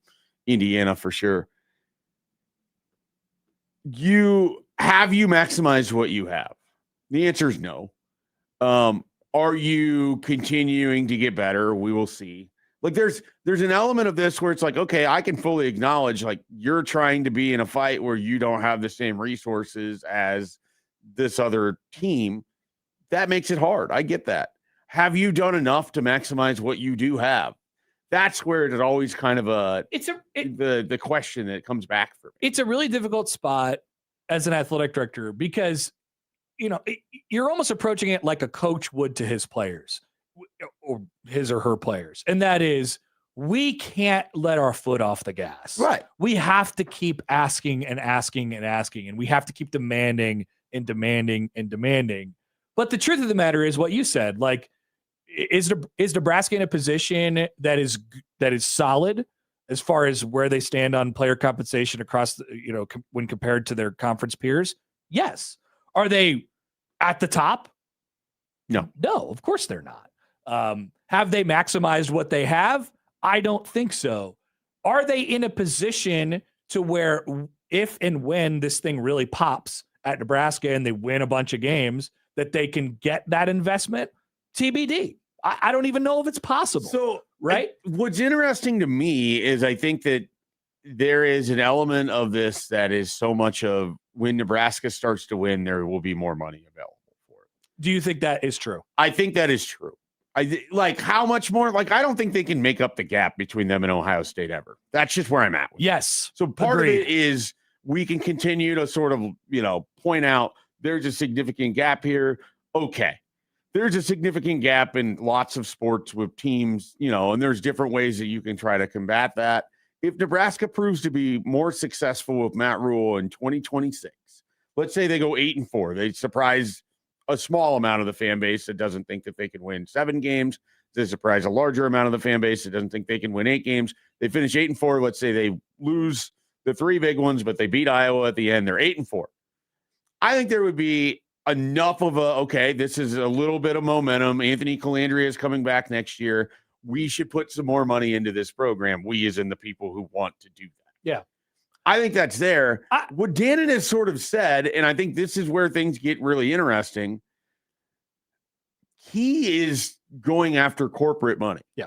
That's where Nebraska is really lagging, is that I don't think there's going to be individual donors that can make up the gap of where you're at from Ohio State. Part of the core of Nebraska football forever, always, this is pre-money, pre-big money, has always been all for one for all. It's like it's a community thing. Like when Nebraska has a great traveling fan base, it's because of the general people. It's not because there's a group, a high donor, like whatever it might be. It has always been supported on the backs of everybody. And that's how Nebraska's, for the most part, that's how Nebraska's financial operation works. That's how their athletic department works. And like you said, they have to tap into this money or this area that has routinely not either been there for them or not as much. And like there's a percentage that is the general population and the percentage that comes from corporate sponsors.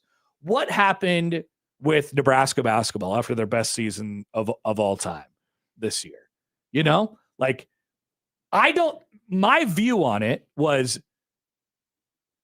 everybody thought that there was going to be this huge influx of, all right, here we go. It's going to absolutely take off. Now we're going to have a chance to pay for everybody that we could possibly want. And that didn't happen. Yeah. So I guess I question whether the top of the game or even a step below that is even reachable, impossible for a place like Nebraska. And I genuinely don't know if we have the answer to that question. I don't know if that has ever been really, truly explored here. And now I think it's about to be explored. The problem for Nebraska basketball is that they did get more money. They got, of course they did. If you believe the figures, they got more support from the general population. Right. Yeah. They got more than ever. The prices increased by more than what their increased money was. So it's not that there wasn't money that came in. It's that there hasn't been stability found with what this market looks like inside the NIL world. And I don't know when that stability comes. I don't know if that's, in the near term. I don't know if we're still years away from things kind of stabilizing, and this is what, reasonably you can expect a big man is going to cost in the NIL market, or, what a wide receiver might cost or whatever else. Like, eventually we're going to have enough data, and we're not going to have as much new variables added to all of this, that there will be some level of understanding of what these things are. Like, that's how free agency works in professional sports. Every team that's worth its salt has a guy whose entire job it is to predict what costs are, not just for the upcoming free agency, but with the added expectation of the cap growing and everything else.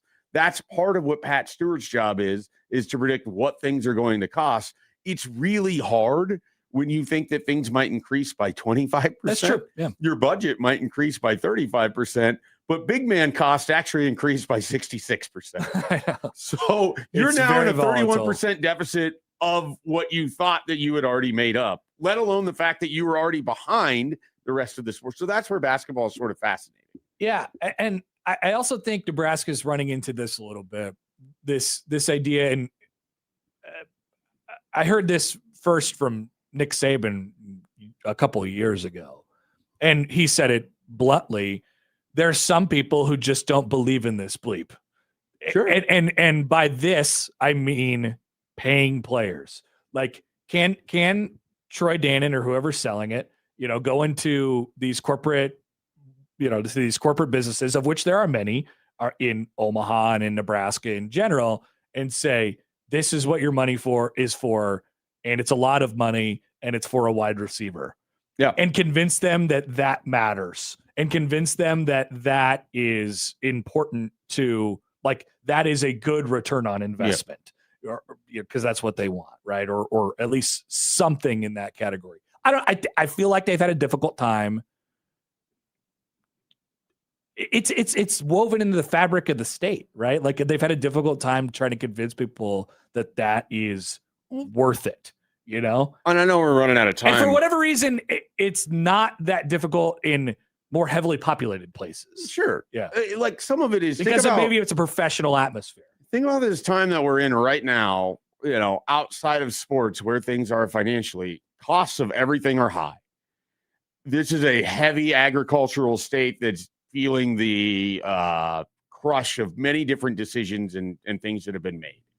And so there's like a finite amount of money that's even available. Yeah. So then if you're soliciting heavier corporate money that isn't necessarily based in the state of Nebraska, what are you as a brand? Right now, Nebraska as a brand is not able to get, JP Morgan to be involved with their patch because there's no value for them in that regard. Right. Whereas I think they're the ones that are going with either Notre Dame or Ohio State, one of those. Yeah, it was. Yeah, that was Chase. That was Ohio State. Right. And so then you have, like, Nebraska has to figure out how they can take what they have, win more of what they already, because they have a giant pot of money. There's no doubt. And that's one thing I will give Troy Dannon credit for. They're never crying poor. What they are saying is, we are behind where you want us to be. We can't stop. So, like, I feel we know we have had money, but it's not enough to get to the levels that you want. Yeah. You as in a fan base. It's a tricky spot. And I think it's an untapped problem. Like, it's a situation that we really haven't dove into before. Right. It's with a dynamic that's sort of woven into the DNA of the state. It's really fascinating. I said this to Mitch Sherman when we talked about this on Tuesday, and I basically phrased it as, one of the things about Dannon that I like is he's just brutally blunt. He's blunt and honest, and, like, he'll say it. There's not a lot of try to make you feel good about the situation. It's like, this is what it is. This is where we are. This is what we have to do. This is everything I'm trying to do is built towards this. Mm-hmm. You may not like it. It may not make sense to you in the moment. This is what I'm trying to do. It's, but in order to give that money, people have to trust that it's going to mean something. Well, I think we're at a little bit of an impasse as far as that's concerned, and many other things right now. Okay, got to take a break. If you guys have any thoughts on that, let us know. Also, get in your opinions. I have an opinion coming up in 15 minutes. First, Joey's headlines. After this on 1620 The Zone. 1620 The Zone's Red Out Week. presented by Union Bank and Trust. At UBT, people don't have your money has people. Union Bank and Trust, member FDIC.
Don't forget Vala's half-off deal this week. You're going to want to be there. Friday at 9/16/20thezone.com. Get 2 anytime passes for the price of 1. That's a $92 value for just $46. You know about Vala's already. Join them this year. They always have new stuff going on. This is one of our fastest selling zone deals. So be there at 1620 The Zone Friday at 9. Joey, what do we got for headlines today? Headline number 1. Australian police hunt thieves in $250,000 oyster heist. Whoa. I am interested in an oyster heist. Yeah, I mean, I like $250,000 is a lot of oysters. It is. It is. It's not as many oysters as you probably might think, but it is a lot of oysters. Must be a delicious heist. Oh, I love oysters. And then it's like, Joe, you like oysters? Yes, I love oysters. Interesting. I would have thought that would have been in the not for me category. No, it's for me. I love them. No, it's for me. All right, what's the second headline? But we're probably going to click on the first one. Yeah, I couldn't find really anything, so this is what I got. Judge orders farmer to destroy nectarine orchard. After he gave away 180,000 pounds. Nectarine orchard. Wow. I don't understand that headline. I don't either. It's kind of confusing. Let's just go to the oyster heist. I figured this would be the most interesting. Australian police said Wednesday they were on the hunt for thieves who made off with hundreds of thousands of oysters. The mollusks have estimated a total value of $250,000 US and were lifted from an oyster farm near the town of Terry, north of Sydney, New South Wales. Over 300 bags containing 400,000 oysters. This is the info I wanted. Were stolen. Police are urging the public to come forward with any information they might have about the theft, which they said happened earlier this year, but it was only reported to them on Tuesday. And then a little information about oysters. Oysters are a staple of brunch menus and seafood buffets across Australia, with local varieties famed for their rich, creamy flavor. Oyster grower Ryan Freeman told national broadcaster ABC he had lost a third of his stock. We probably get through 35,000 to 40,000 dozen at Christmas time, he said. That's why the thieves would have targeted them, because they're not going to be far off. They're going to be able to sell them this Christmas. It's going to have a massive impact. Damn, poor guy. Yeah, I would say $250,000 would be massive impact. That's a lot of oysters. That's a lot of oysters too. 400,000 oysters. It's funny, like it doesn't surprise me that an oyster farm exists, but it's just something you don't really ever think of. Well, not here. No. Yeah, that was certainly not in the Midwest. I got my Mississippi River oyster farm over here. Yeah, you think farm and you don't think mollusks. No, I almost never think of mollusks anyways.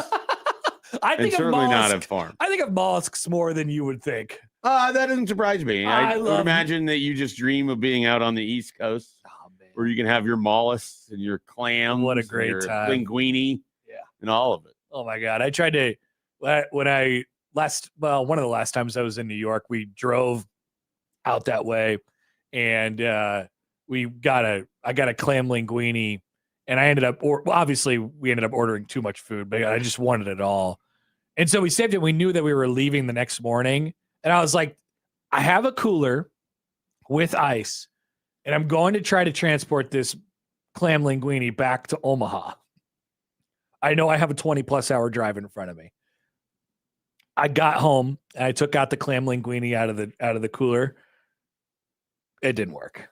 Yeah. I was so disappointed. But I was like, it was worth the try. Even though it was kind of hell to transport it because it took up so much space in my cooler. I was proud of myself for trying, but it didn't work. I'm trying to think of like the best way that you could actually transport that. Would you need like a bigger cooler with more ice? I would need it. It would need to have its own cooler, and so like to keep it cool enough. So the ice, I didn't need the ice to melt. Right. The melting is what got you. Yeah. Right. So it got all wet. It was kind of gross. Very, very sad. Well, I hope this guy gets his oysters back, or at least the perps I don't think he will. Are found. Yeah, I don't think he will. Good luck with that, Dan. All right, time for I Have an Opinion. Send in those opinions. And happen, Shay, from the Liquid Trucking Zone Twitter feed or anywhere else you'd like to get in touch with the show. We'll do that after this on 1620 The Zone.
Welcome to 1620 The Zone's Red Out Week. Presented by Union Bank and Trust. At UBT, people don't have your money has people. Union Bank and Trust. Member FDIC.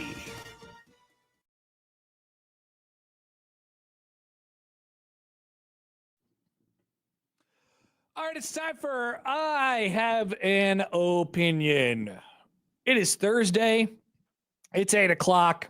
You guys have been saving. I assume that none of you have expressed any opinions all week long and have saved all of your opinions for this 20 to 25 minute segment.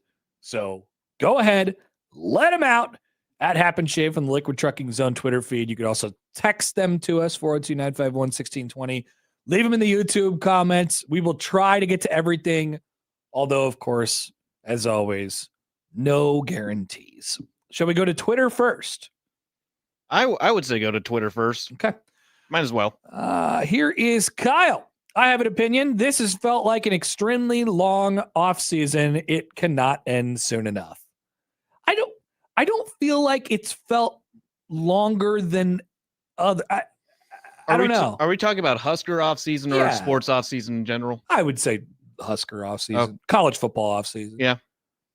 Yeah, I mean, I think the only reason it feels longer is because they have like done things somewhat differently with the earlier spring and things of that. It's been a little boring in the fall. It's also the longest you've had to wait for a football game in a while because Nebraska played on a Thursday last year. Nebraska played in week 0 and on a Thursday or a Friday against Minnesota.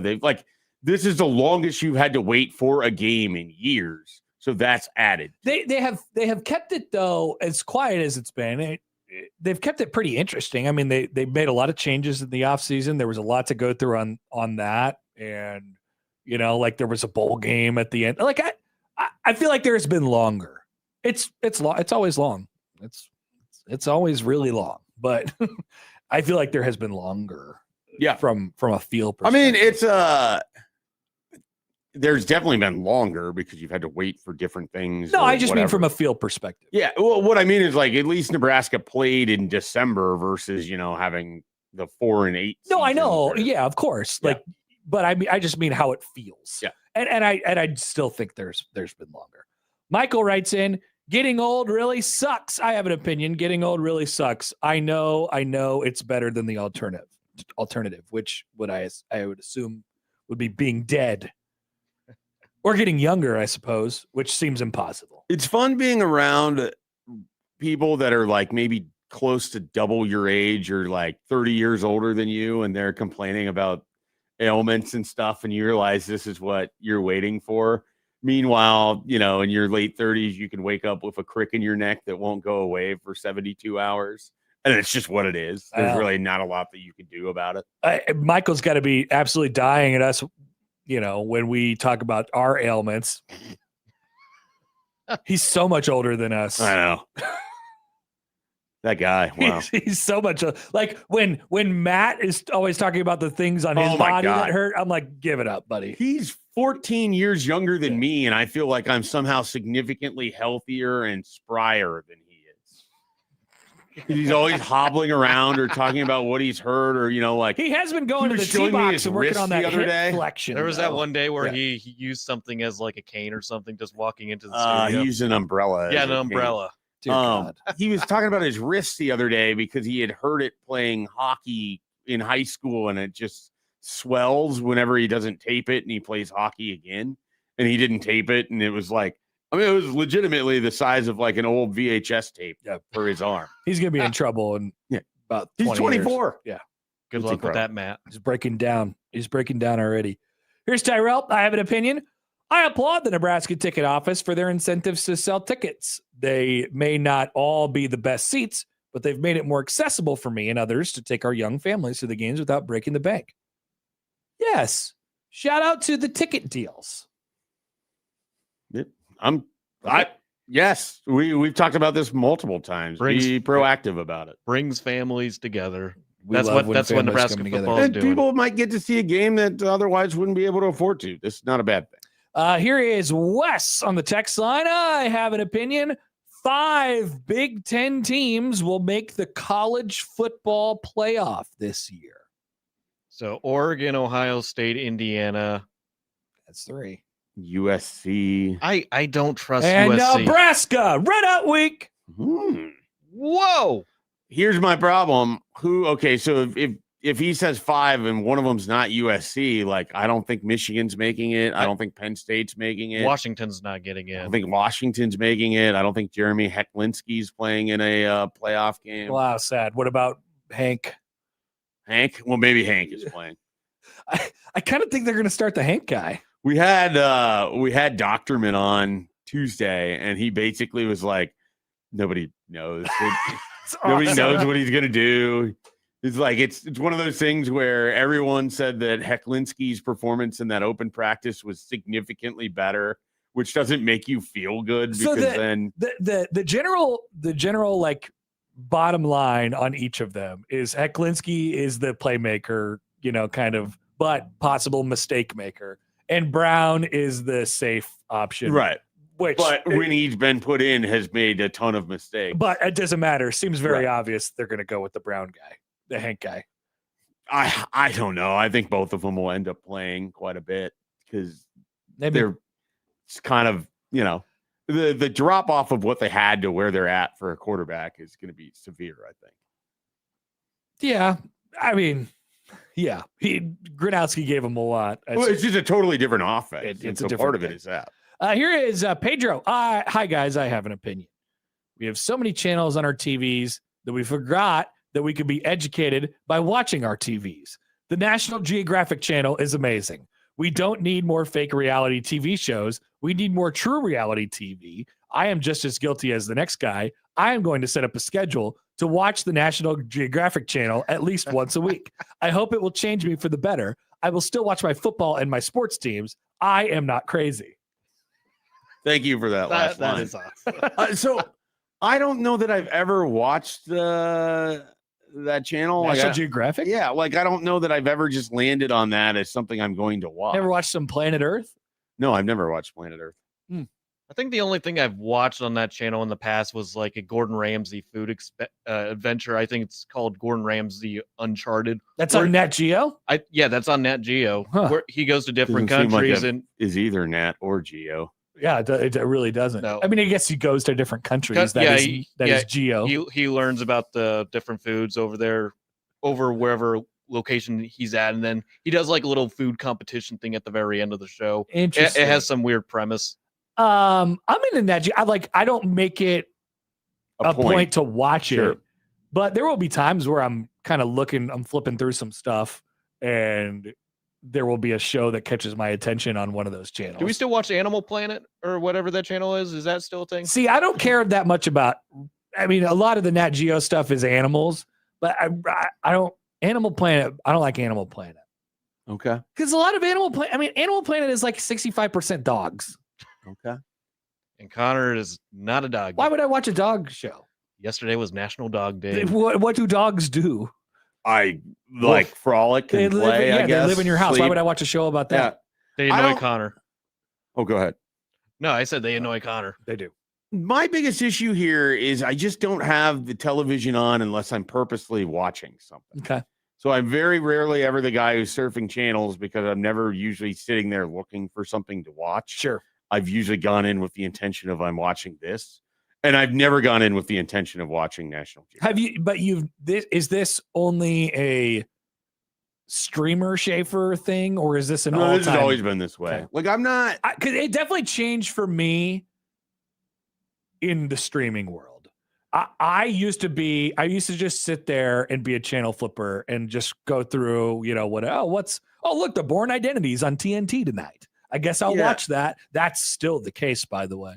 But I do that a lot less, and I'm more like you now, which I'll just turn on the TV because I want to watch a specific thing, and it's usually a baseball game. Well, that's basically what it is like the only time I'm really ever going to fall into channel flipping is if I'm watching sports and then I need to jump to something during commercials or there's other sports or whatever it is. And that's almost only during football and college basketball. Like it'd be sort of fun to track your own habits on this, like football, college basketball. way more likely to have YouTube TV on, which means I'm more likely to find something else. Summer Netflix.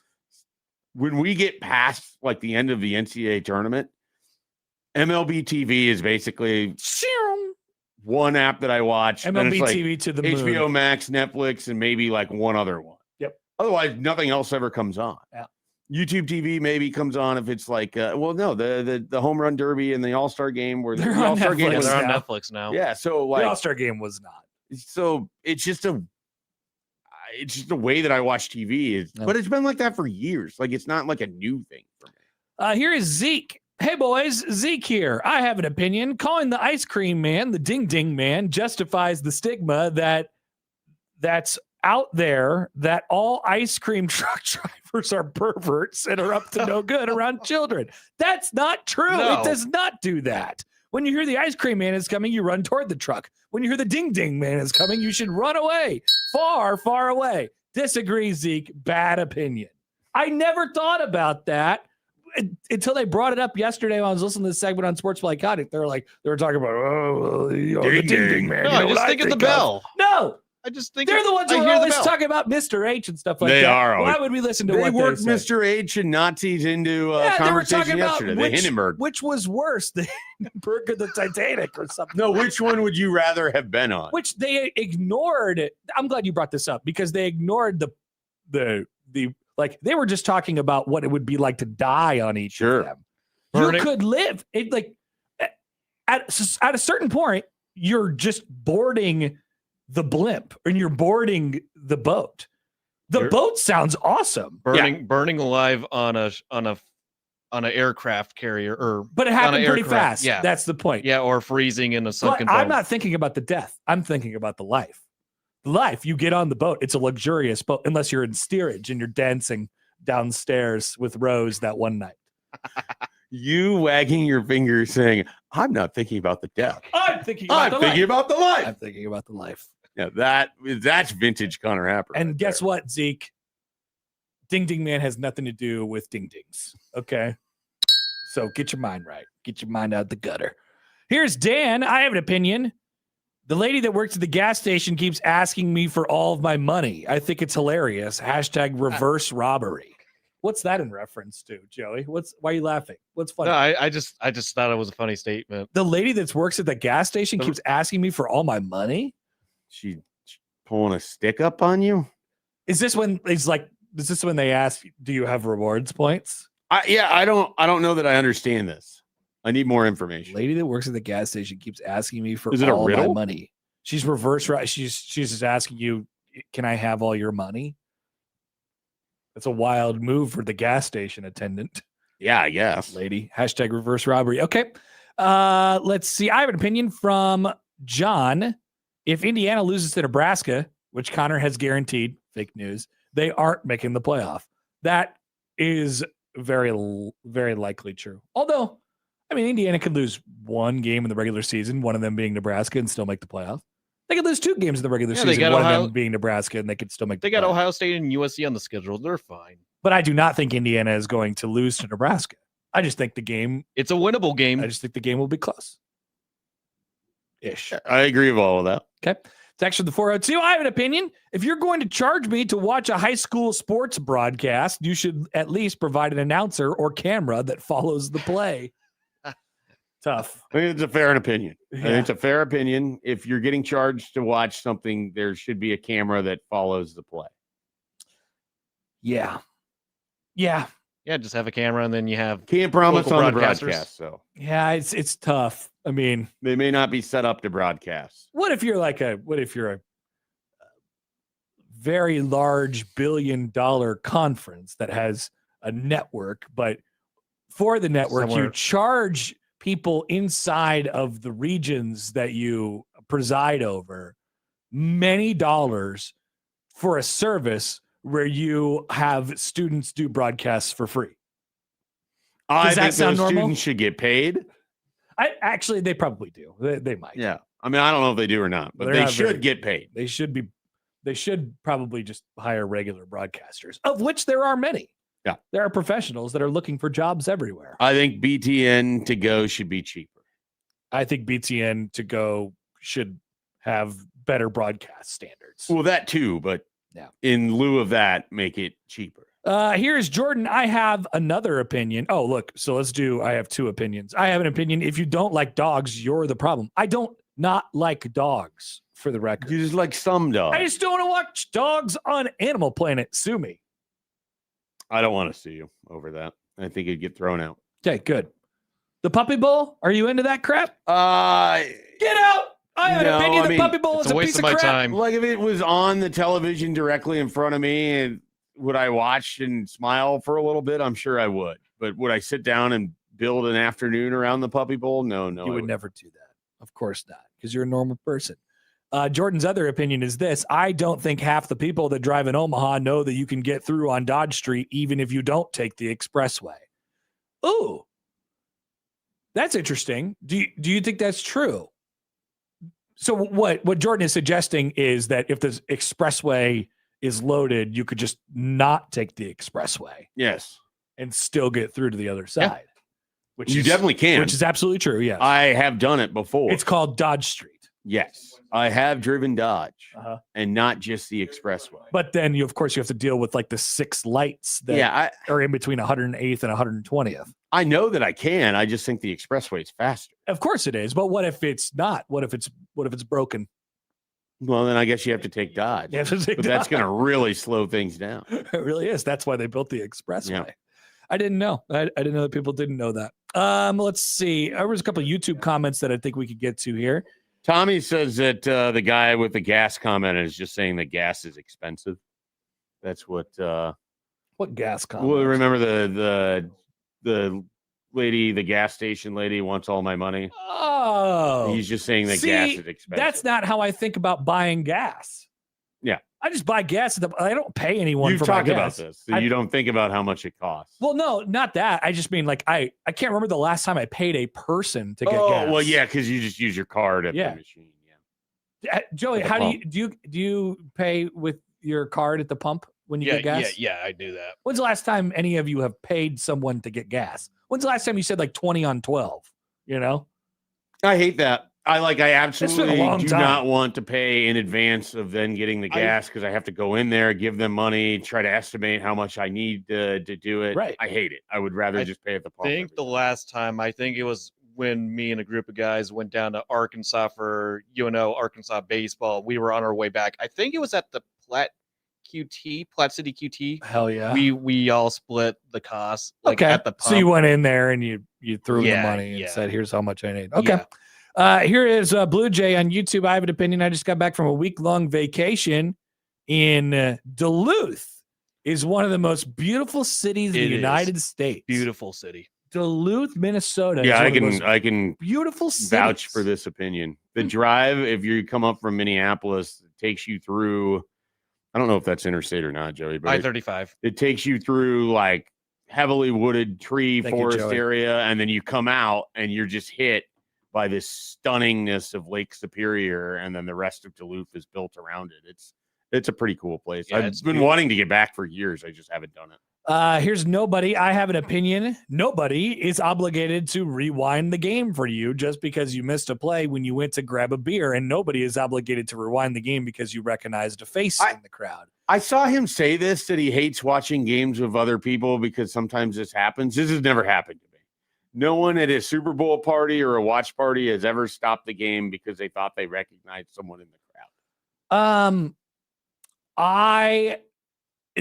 Not exactly that has happened to me before, but if there's any pausing during the, I don't like pausing during the games. I just like to be as live I think as it it should could be a possibly rule get. of a watch party. You just don't pause. I You agree. can't pause. But this is part of the reason why I like watching games by myself. I also agree in that I don't go to many watch parties because I'm in control of the entire thing. Here is another one from Pedro. Hi guys, I have another opinion. I don't think anyone under the age of 25 has ever seen or knows how to use, ready for this, a plunger. We'll ask Matt. Do you know how to use a plunger / have you seen a plunger? I would hope that he knows how to use and has seen a plunger. He seems like a guy who has needed a plunger. I agree. I agree. I would have to assume that like his family had one in Skokie, you know? Yeah. I would think. So. Are we like? I don't know why what the would plumbing people is. not under 25 not know what a plunger? I'm not sure what the backstory Are is. they pooping less? Is that what's happening here? I don't know. Yeah, is the plumbing better now? Is it better now? Are the flushes stronger? I have no idea.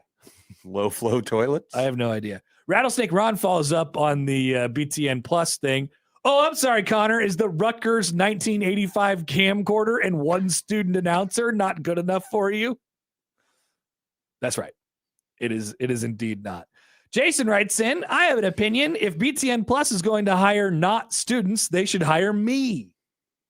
You can apply. I was going to say this for our not student broadcast. Oh, that'd be fun. I was going to say that's a good opportunity for college broadcasters to get some reps in. But it's also a good opportunity for professional broadcasters who don't have jobs. Oh, yeah, that's true. To get some reps in and stuff like that. More reps for those people. Here's Nick. Last one or two here. Last call. I have an opinion. Calandria is the first Nebraska quarterback in a very long time to not be living under the fan media bubble leading up to their first start. I think just that simple fact alone is a very big reason for optimism. A very confident quarterback could trickle down to the rest of the team. What do we think he means by that? Perhaps that this individual wasn't like recruited, discussed, and talked about for years before they actually played. He's new. I think there's that. There's an element of people. I mean, Nebraska's had a new quarterback before. They have. There's been time. You know, again, the closest comparison recently would be like Casey Thompson. Before that, you're probably having to go back to Tanner Lee. Tanner Lee was here before. Tanner Lee was here. He had that whole year to build up. Was here a year before he started. I mean, Adrian was here for 6 months before he played. That's the same amount of time that Calandria has been here. Now, to the point of Nick, Adrian's best year was his freshman year at Nebraska. Did he have a great freshman year because he wasn't living under the bubble for that period? Like, people were talking, and he was in the bubble. There's no question. I bet that was a factor for Adrian. That was a factor for Adrian. Like, there was a lot of talk about Adrian. You know, so it's way more, I think, about Adrian and the enthusiasm for Adrian than we've seen for Calandria. No, I guess I mean, like, there wasn't as much buildup. After his career had started, like after his freshman year, it got worse. No, definitely. Both the play and the conversation about Adrian Martinez. So there might be something to that. Could be. That is not exactly the reason I'm excited for Anthony Calandria, but it could factor into the equation, I suppose. I like, it's hard for me to pinpoint what it is about Calandria that I'm that intrigued by, because they've had transfer portal quarterbacks before. I think it's the combination of how he fits in the Holgorsen offense and the fact that it's sort of a remnant of anything could happen on any play. Yeah. Those are the things that I'm probably most intrigued by. Okay, we got emails. All right, so let me get to these quickly. Bad Takes Doug writes in, I have an opinion. Schaefer reads the fine print better than anybody. I listen to every word he says during those advertisements. Nice job by you, Schaefer. Here's old man Doug. The Ding Ding Man will be mentioned on the show at least once for at least the next month, possibly. It is the Ding Ding Man. Mrs. Old Man Doug also agrees, and she's from Dodge, Nebraska, which is a very small town. And number 3, Happer and Schaefer are the best morning hosts in America, despite Schaefer's opinion on the Ding Ding Man. And Creighton. And Creighton. There you go. You should bring the Ding Ding Man to a Creighton game. You can just combine it all together there. I think Josh Peterson. They mentioned that yesterday. They were like, "What can we get Happer to say?" Ding Ding Man. It's like, I'd be happy to. Did the Ding Ding Man? Did this conversation get back to him? That's what I spent last night thinking of after I was listening to the. Did a Ding Ding Man hear this? Did a Ding Ding Man hear about this conversation? Must have. We haven't heard from any Ding Ding because Men. If you were an enterprising Ding Ding Man, you would set something up with the station to be here at some point in time, and then people would come down to the parking lot to buy from you. Dude, if I heard a ding. Not that ding, Joey. If I heard it, you go running. I'd be out there. And then lastly, from Joel, speaking of how good we are, Happer and Schaefer is now a top 5 all-time zone pairing.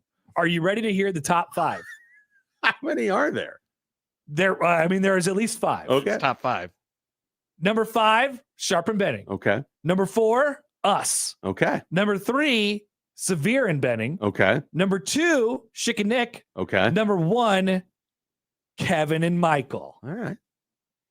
Look at Michael on the list twice. I'm pretty happy to be in the top Damon 5. on the list twice. I'm pretty happy to be in the top 5. I am. I feel good about it. Pretty Such a fired up. high I feel honor. good about it. It's a huge honor. Make sure you included Joey in your next statements as well. All right, we'll be right back. Brian Christopherson is up next on 1620 The Zone.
I'm a symbol man. I'm a symbol man. I'm a symbol man. I'm a symbol man. Brian Christopherson, Husker 24/7 on Happer and Schaefer, 1620 The Zone. And we're joined now on the Prairie Flower Casino Zone hotline by our dear friend, Brian Christopherson from Husker 24/7. BC, good morning. How are you? I'm all right. My wife got snippy with you while we were driving in. What'd I do? She likes I have an opinion. She likes you guys. That's but good. You had some line where you said, "What do dogs do?" and her retort, it was like just reflex. She's like, "What do you do?" Love it. That's fair. I mean, what do? I don't know. You're not as lovable as a dog. I'm definitely not as fluffy. Certainly not. Yeah. So I get Something that. there, though. No, that's fair. I've definitely got that sort of response before. We're on some sort of a bit of a mission this week, and I don't want to do like go overkill with this, but I do feel like you were uniquely qualified to answer the question. Have you ever heard of the phrase "the ding ding man"? Yeah. Okay, is that the one you use? Yeah. That's what I grew up with, the ding ding man. Yeah. Okay. Joey's over here celebrating. And that's not weird to any of the people who have routinely called this person the ding ding man, but it is weird to people who have never heard of that phrase until right now. Oh, really? And I'm sitting with one of them, Mike Schaefer. Me. Oh, I thought everybody called it that, to be honest. So, What is with Omaha people? And like, it just amazes me. You think everyone in society is like, oh, the ding ding man's coming? I mean, I've never sat and like thought on the subject. Like, you know what? I bet 87% of the population calls it the ding ding man. It was just one of those. Sometimes though, you're wrong on that stuff. Like, Sure. My family grew up calling Nebraska Furniture Mart just Nebraska.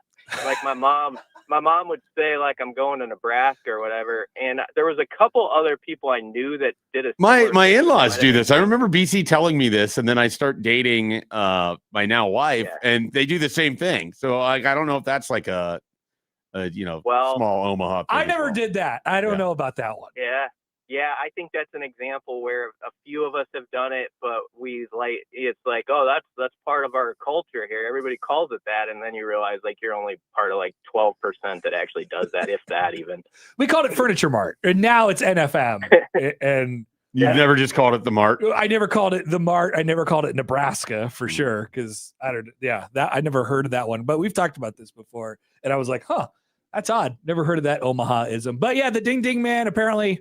BC, not everybody in the world calls it that. It's super weird. That is. I don't get it. I'm glad you do, though. I do.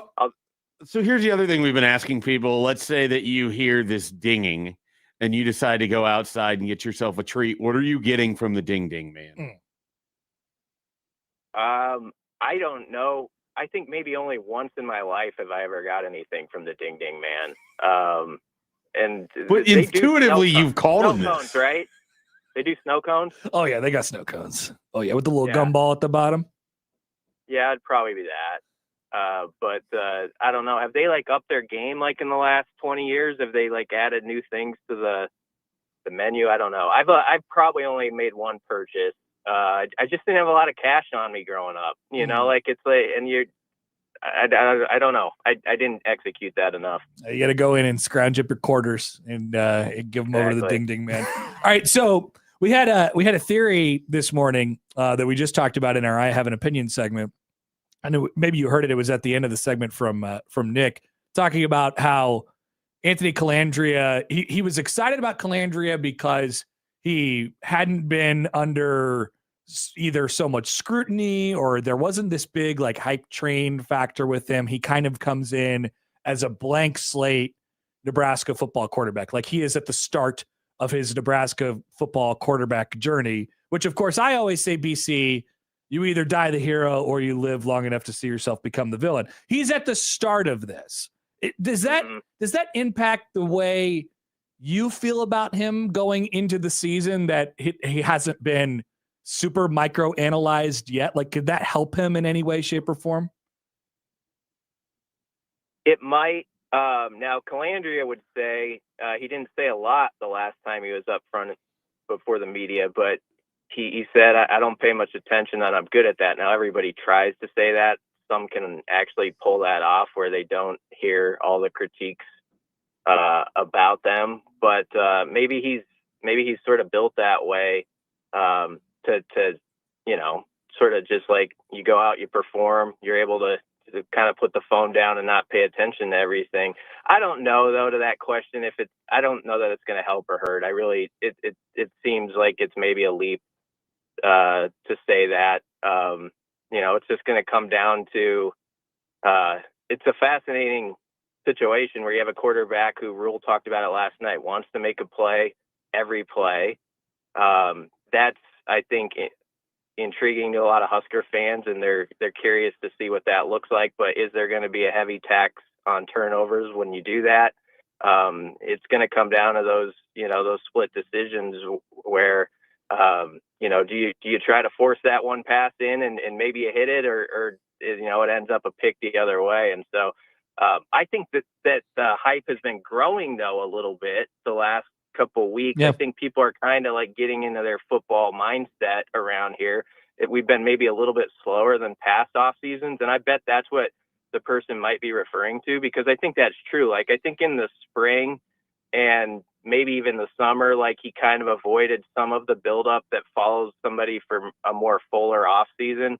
And now though, you're starting to, I think, get people are like, okay, I'm going to sit up a little bit and learn about this guy. And you're going to have some big opinions. You're going to have some I-haven't opinions on Calandria coming hot and heavy soon enough. Definitely.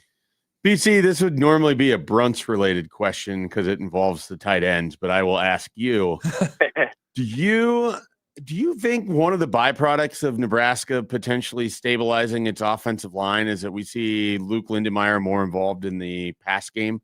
He had 16 catches in the first 4 games, and then as soon as Michigan just torched Nebraska's offensive line, he went back to 13 catches for the rest of the season. Yeah, I do. That's something I would buy if you did like a buy and sell thing. I think he's going to have a really good statistical season, a good security blanket for Calandria. I think on some of those plays where he's running around, you find the tight end in the middle of the field, there's 10 to 15 yards.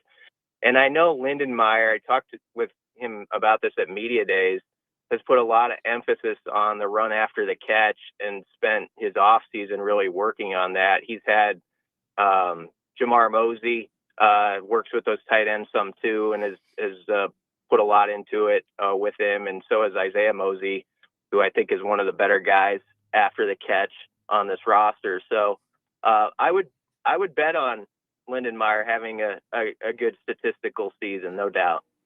How do you? I mean, a lot of talks about running backs this week, and the guys up at the front of the stage, and EJ Barthel talking earlier in the week. I guess how do you think all that shakes out at that position? Whether it be a split, a share of some sort.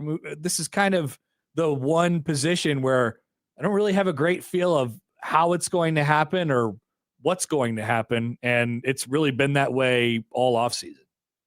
I was most struck by how just confident EJ Barthel is in that group. Like, He thinks he has his best overall room that he's had. There's no doubt he believes that.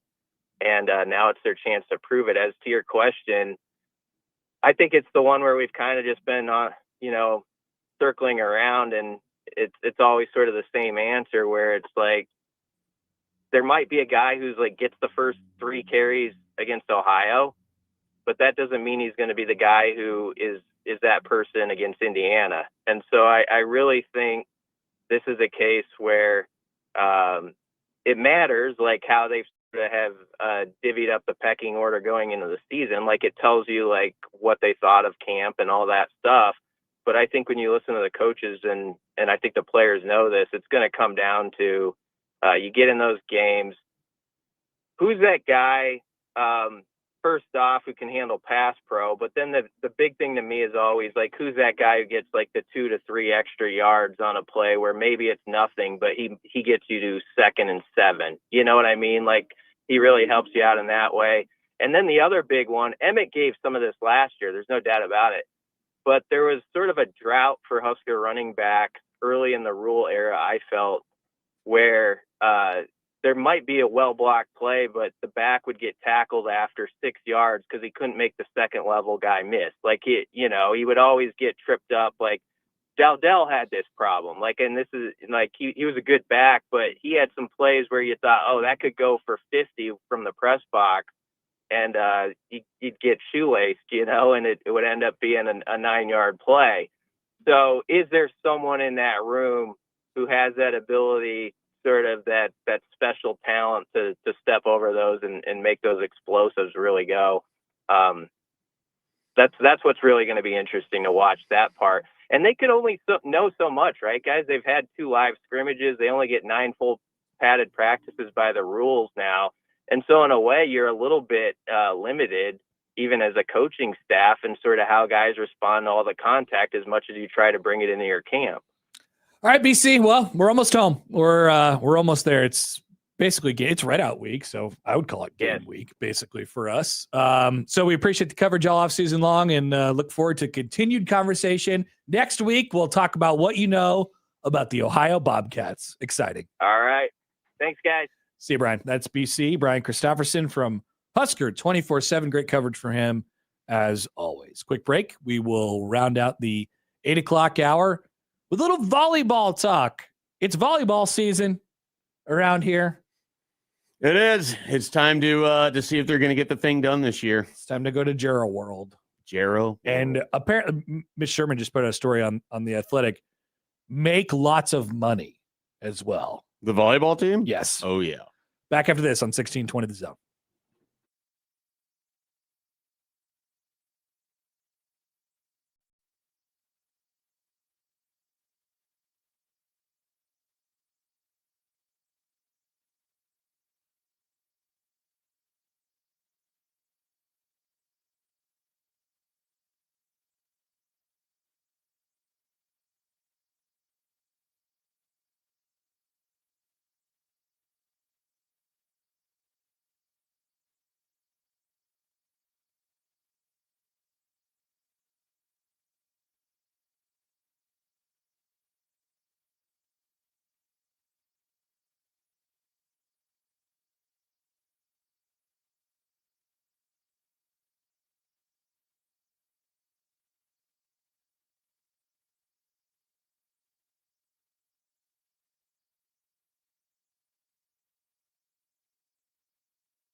Folks,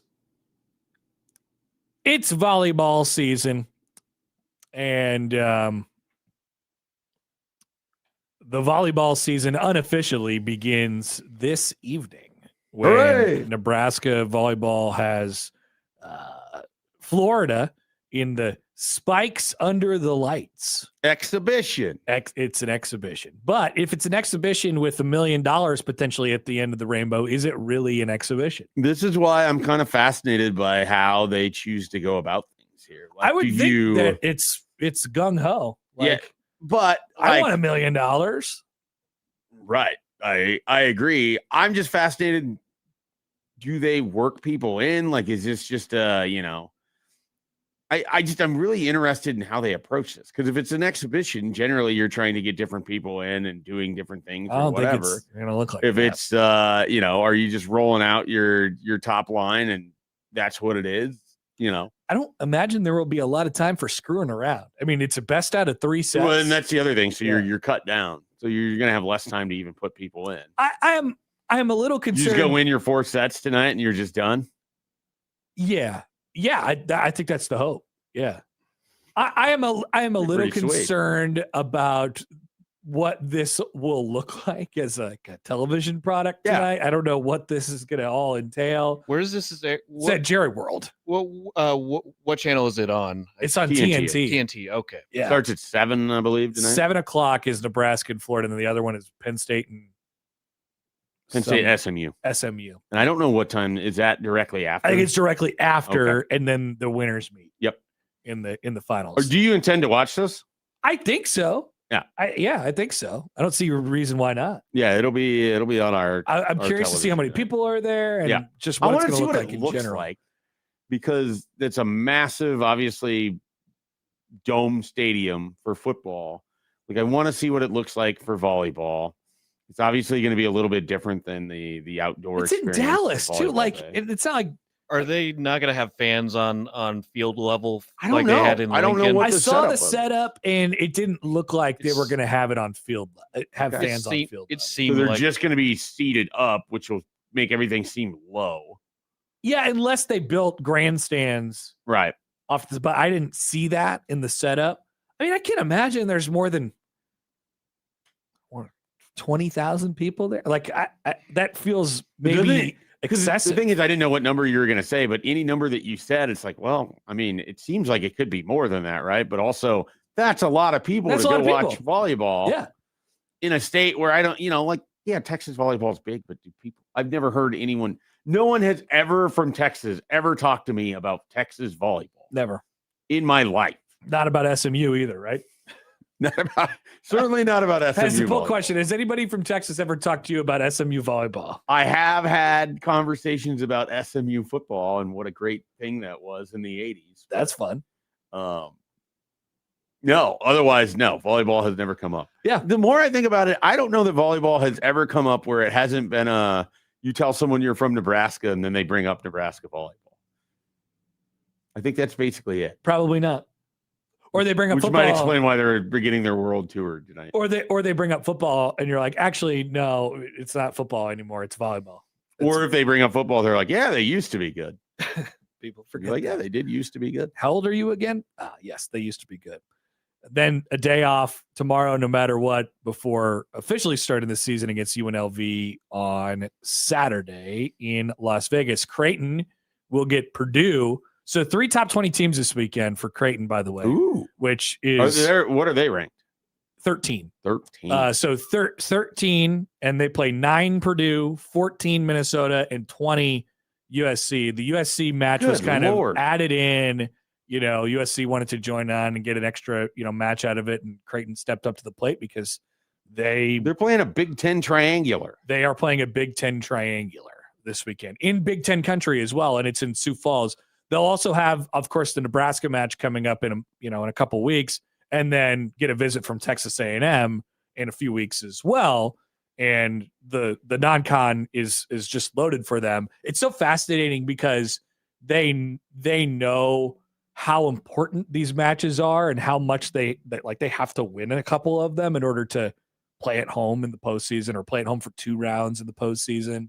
You know, if they would have won one more non-conference match last year, like if they would have beat Nebraska in 5 instead of losing Nebraska in 5, they're at home for the Elite Eight instead of in Kentucky. Right. You know, and like that's a really big deal. And so it's fascinating just how big these are for Creighton this weekend. They start tomorrow at Creighton's 6:00. team, like, do they have a lot? They obviously, if you're 13th in the country, there's a high expectation for them. Anyways, they have a lot that's coming back from last year. They have people that are going to be in a lot of new roles. Or a blend. There was a pretty big changeover. Yeah, that's what I was thinking. You lose, you know, a really, really good setter, obviously an All-American hitter in Ava Martin. I was going to say that's the biggest one. But you do get and then Kiera Reinhardt, who's been awesome in the pros so far. But you got a pretty good haul out of the transfer portal. Okay. And then we'll see how kind of setter comes along and stuff like that. And still a bunch of players back from last year. It's one of those things where there's just an expectation now because they've been in the Sweet 16 for 3 years in a row. It's right. Like, yeah. Okay. Well, let's put them in the Sweet 16 again. How many players did they bring in from the portal? Like starters, like probably 3 or 4. Wow. Yeah. Their setter, Katie Dalton from Kansas, and then you have Aiden Ames up front, and then you have Shad Series, who's going to be awesome. You'll watch her fly through the sky. She's going to be incredible. And then a few others that I'm certainly forgetting at this point, but they're going to be fun as well. Volleyball season here in the state of Nebraska. We'll take a break. 9:00 hour after this on 1620 The Zone.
Welcome to 1620 The Zone's Red Out Week, presented by Union Bank and Trust. At UBT, people don't have your money has people. Union Bank and Trust, member FDIC.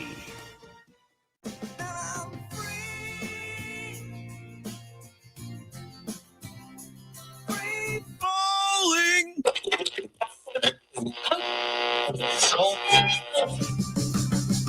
Free balling, now I'm free balling, now I'm free balling, now I'm free balling, now I'm. It's time for Free Balling, where the producer reads questions on things happening in the world of sports. Connor and Mike will have the answers. Well, speaking of football getting close, it is Red Out Week, by the way. We'd like to thank Union Bank and Trust for bringing that our way. It culminates with the Red Out luncheon. Lunch. What's the difference between lunch and a luncheon? I don't know. But whatever it is. Luncheon seems like it's a formal event, maybe. I mean, this is a formal event. Next Thursday at Oscars. We'll see if there's an answer. It's a formal event. We're calling it a luncheon, folks, and it's at Oscars. I can't wait. I can't wait either. I'm going to eat a big pile of chicken wings, and you could too. Also, you could go to 1620thezone.com and enter for a chance to win 2 tickets to the ultimate Blur tailgate party, Nebraska and Ohio, on September the 5th in Lincoln. If you'd like to get into that, underneath the viaduct, see the pregame show, 1620 the pregame show with John and Michael, I think, still. Yep. You can enter 1620thezone.com. Please do so. It should be luncheon. It's a luncheon. Yeah. It's a Red Out luncheon, folks. It's not just a lunch. It's a luncheon. All right, Joey, what do we got today? It's tagline. It's not just a lunch. It's a luncheon. Breaking news! Oh, no. The NFL canceled the Pro Bowl. Oh, no! Anyways, will anyone even notice that this is gone? Other than Shedeur Sanders? I've been wondering. We've had the NFL Network on all morning, and I've been wondering why they've been talking about the Pro Bowl. Yeah, it's canceled. Yeah, it's dead. They're not doing the Pro Bowl anymore. If you wouldn't have told me this, I would never have known. Yeah, I would never have known. That tracks. I mean, it's full out canceled. Yeah, done. Are there still? Yeah, they will name Pro Bowl teams. players just and for celebrate them. Yeah, just for like the honor of their season. That's great. That's totally this is fine. probably what it's needed to be for a while. Well, I mean, once they pulled the, we're going to make it a flag football game, we're going to make it a skills competition, like you were pretty much dead after that. I have a curious question. If they would have just kept playing football, we might still be alive Would right you, now. though? I don't know. Maybe. It would have had a better chance. I think so many people would have pulled out for fear of injury and everything else. Probably. Follow-up question But they destroyed it. on this. Do you think other pro sports leagues are going to follow suit, like the NBA, NHL, MLB? The NBA hasn't been able to figure it out. Baseball will never cancel the their NHL All-Star has game. switched over to the Four Nations thing, right? Like that's kind of what they do for their All-Star break. Like, Yeah, but that's not an every year deal. It's every couple years or whatever. It's either 2 or 4. Help me out, Debo. Yeah, we need our NHL people to answer that. But I think, like you've said this before, I agree with it. Like Major League Baseball has the only All-Star game of which I actively have interest in paying attention to. And they haven't wrecked it by making it a mockery. They've tried to enhance it with it meaning home field advantage or trying to give people a reason to play with it. There was so much vitriol when they ended in a tie that it actually sort of helped propel it more into being a game. I can see that. So I think that one will last for a while longer. I don't know with the NBA. I don't know how much people care about it. Well, the NBA, they're not the getting week, like they make a big deal about the weekend. And they've done a really good job of making it a mockery, so it probably is on borrowed time. Could be. I would think NBA would be the next one because they still haven't fixed the dunk contest. That's been bad. The 3-point contest has been fine. Yeah, some of the skill stuff with the NBA is somewhat fun to pay attention except for when Chris Paul and Victor Wembanyama try to cheat the system by like not literally trying. They literally just skip through a bunch of the skill stages. Yeah, I have no idea what you're Really? I don't either. They cheated their way through and they got disqualified. You gotta watch it the doesn't video. matter. They got disqualified. Yeah. So, they ruined their own opportunity. They got what they deserved. But They what got were they what was doing? coming They to were them. just skipping stations? Yeah. There was like a station where you pass the ball to the net, or you were dribbling through cones or whatnot. What good does it do them to skip it? It just saves them time. But don't saving them time? But don't you get penalized on time? Well, apparently, if you skip the station, you just get disqualified, which makes sense. Stiv says, I'm always mad at Giannis and Chris Paul in the All-Star game. Was it Giannis or no? It was Victor Wembanyama. I was going to say. I was only mentioning it because it's players not trying and certain stuff like that, like we have in the Pro Bowl. I just didn't know. Like I didn't know about this. So then I was like, waiting for this what happened. This happened like 2 or 3 years ago. Okay, what's next? All right, we already talked about Ole Miss in our preview segment. ESPN named their quarterback Trinidad Shameless as the top quarterback in the country in its effort to rank the top 100 players in college football. Do you agree? Anyone else you might have considered over Shameless? Off the top of my head, I mean, that feels pretty close. I suppose you could make a case for Jeremiah Smith. Oh no, this is the top quarterback. Oh, I thought Jeremiah Smith's the number one player. I thought it just said players. Well, so they have a list of their top players. I don't know. I might have written it odd, but the question was supposed to be the top quarterback at number 6 is Trinidad Chambliss. Okay. Oh, gotcha. And so then, are there any other quarterbacks that you would consider over Trinidad Chambliss? I'm not a huge Dante Moore guy, so I wouldn't pick him. I don't think the information is complete enough on Arch Manning yet. Yeah, definitely not Arch. I don't think it's Julian Sayin. I'm sure there's some other guys out there that I'm probably, that are under the radar a little bit that we're forgetting about. Mensa, I suppose. Yeah, it'd be Darian Mensa, CJ Carr, Dante Moore would probably be the 3 people that you would consider. I'm fine with Trinidad Chambliss. The thing with Chambliss, and the reason why I think it works, is that he has the most, how did he just do that out of those guys? The most. I think Mensa's the best quarterback out of that group. The biggest pull it out of your butt factor. Yeah. But, if you're okay, I can only watch one of these 4 guys play, you're picking Chambliss. Okay. He has the excitement factor that I don't think the rest of them I think have. I agree. I'm totally fine with that decision. Yes. Okay, The Hollywood Reporter broke the news that former NBA power forward and man who dunks over cars, Blake Griffin, is getting his own late-night talk show on Amazon. What? Are we surprised that this is the athlete chosen? So he's funny. So you like? So I like Blake Griffin. Yeah. I don't have any frame of reference for why Blake Griffin would have a talk show. He's good. So he's part of their Amazon has a bunch of NBA stuff now. He's part of their studio show stuff. Yeah. And so I think they enjoyed that enough that they've now broken this off where he's going to have his own show. He's got quite the personality. I don't know what they're going to try and make him into. I don't know what kind of lane they're going to choose with him, but he's pretty versatile. He's good. I could see him being good at this. All right. Like I said, I have no frame of reference. That's why I was somewhat surprised because I just didn't know that he was this guy. That, apparently could be a talk show host.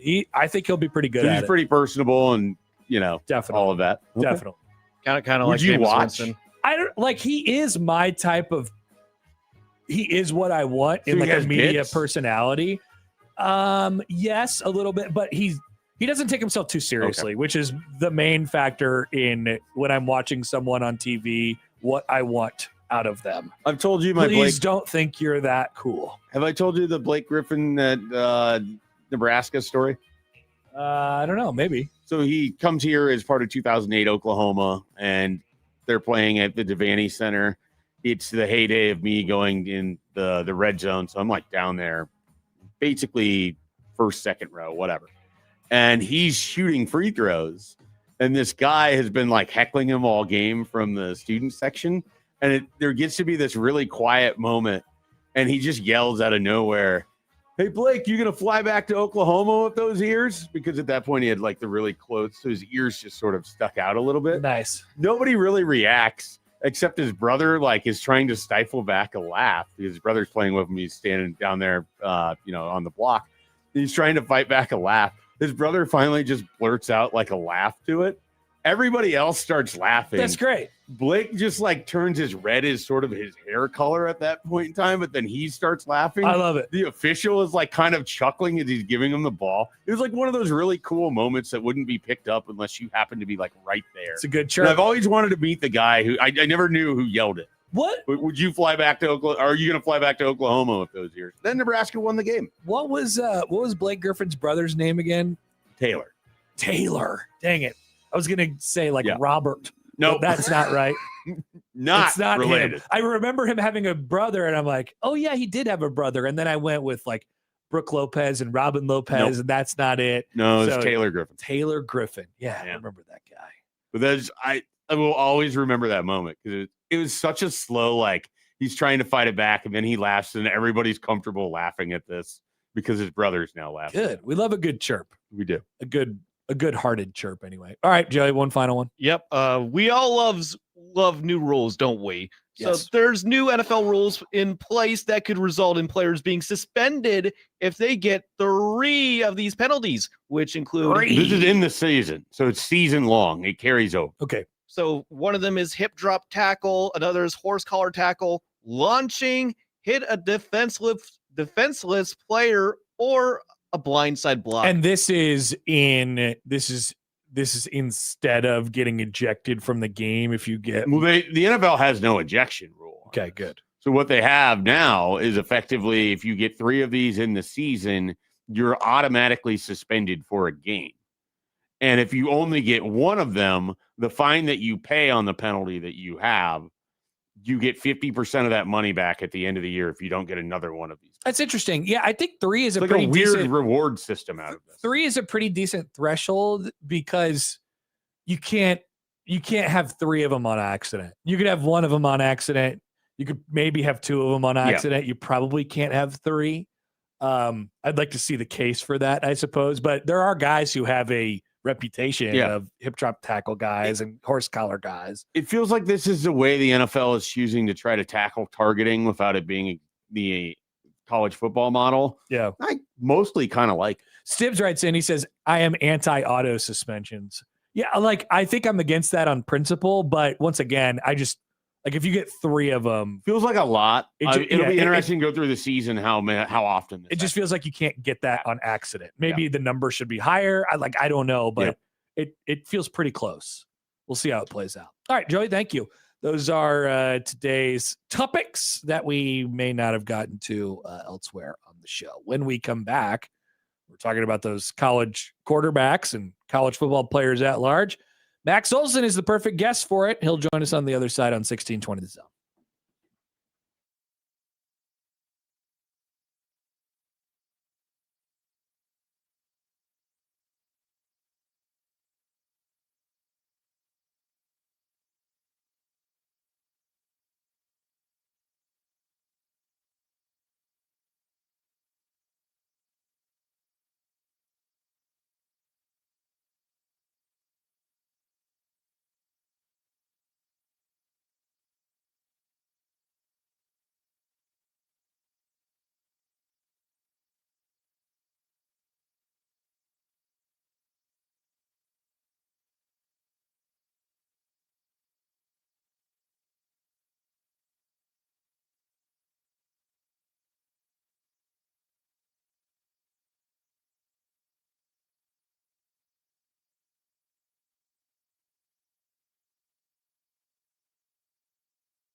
All right, welcome back. More of Happer and Schaefer on 1620 The Zone and on 1620thezone.com. Connor Happer, Mike Schaefer. We're joined now on the Prairie Flower Casino Zone hotline by our good friend Max Olson from ESPN. Max, good morning. How are you? Good morning. Doing well. All right. Do you know anything about the Ding Ding Man? I do not. Okay. That makes sense. We guessed that you would not know anything about the Ding Ding Man. Don't worry, Max. You're not missing anything. Apparently there's this pocket of people, and I'm one of them, who most of them are from Omaha, who call the ice cream truck driver the Ding Ding Man. And we've never known any other way throughout our entire lives. That is troubling. I'm not going to deny that it is troubling. Was that the brand on the truck, or what are we talking about here? No, not at all. He rang a bell and it went ding ding. It's not just Happer. It's like all of Omaha only knows the ice cream man is the Ding Ding. It's at least 65%. And of I have Omaha. since discovered this, and it's just insane to me. There's no chance I've ever heard that. Okay, that's what I figured. He's gonna be. We predicted that you would come on and laugh at me, and that has exactly happened. Look. I mean, do I retain the names of 3,000 Portal players every year and delete important memories from my childhood as a result? Yes, but I'm racking my brain, and I don't think I've ever heard Ding Ding Man. Okay, all right. Well, the next time you do from an Omaha in your life, you'll. There would be no reason to ever talk about the Ding Ding Man, but it came up on our show because weird stuff like that does. I have a question for you before we get into our rules segment here on this interview, as we normally do. What was Thomas Castellanos doing for the last several months while he was he just sitting there waiting to commit to Texas Tech, or how did this go for him? That's a good question. I think there is that, and this is kind of that special group that gets the exception in this, is that there are, it's a very narrow scope here, but those guys that only played 4 years, never redshirted, and then went undrafted, went to a rookie minicamp, never got picked up by anybody. Those are the guys that get to come back. But it's a good question. I mean, if you're Thomas Castellanos, I believe he went to a Dolphins rookie minicamp, and he tried out as a wide receiver, did not get picked up at that point. So, yeah, you're probably wondering, can I break through UFL or in Canada or something like that, maybe as a receiver? And I think that he filed the suit to have some options there. And, Texas Tech is pretty loaded at wide receiver. So I don't know that he's going to have to make that switch for them. He could probably have some good, red zone work and stuff like that with run packages, but, kind of a win-win for all around there. Not that they don't have any confidence in Will Hammond, but I think they feel like, man, that's a really premium guy with 32 career starts you can get at the last minute here. I want to ask you about the top 100 players list, and basically, I don't think it's a surprise. Was there anybody else even in consideration besides Jeremiah Smith for number one? I mean, obviously you have a number two, but was that the easiest part of the whole list, that he was just going to go at number one? I think so. Yeah, there was really not any discussion on that. And I think that when you're starting with him, Leonard Moore, and Colin Simmons, I think there's a lot of consensus around those guys being the best, not just as draft prospects, but just as returning players.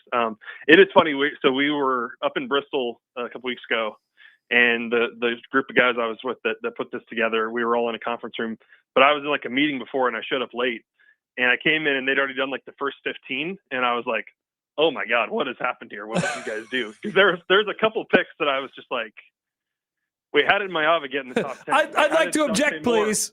How did Dante Moore fall out of the top 10? How is Cam Coleman not close to the top 10? What's going on here? So I'm not throwing all of them under the bus. It probably sounds like I am, but if you can definitely nitpick it here, and I'm open to some takes. Trinidad Chambliss is the first quarterback on the list. We were discussing him a few minutes ago. That is also I don't. Is he the default answer to best quarterback in the country at this moment?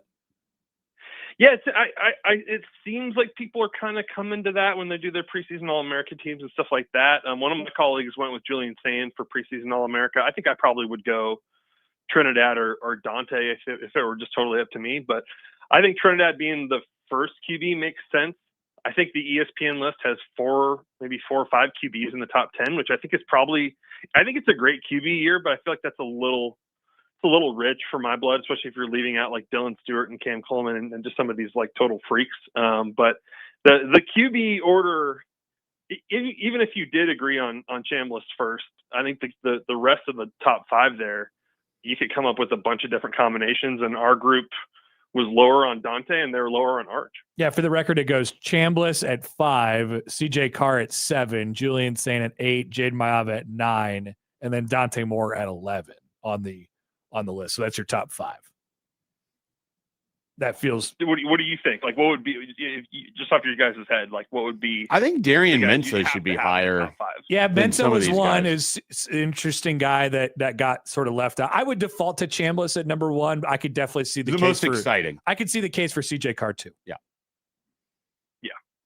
Yeah, I think CJ Carr is going to have a hell of a year. But that's where you also get into kind of the like, all right, what are we actually ranking here? Are we ranking just last year's performance and kind of a little bit of projecting on this year? Do we think it's just this is how the season's going to play out? I went back and looked, and honestly, this is one thing I love about college football.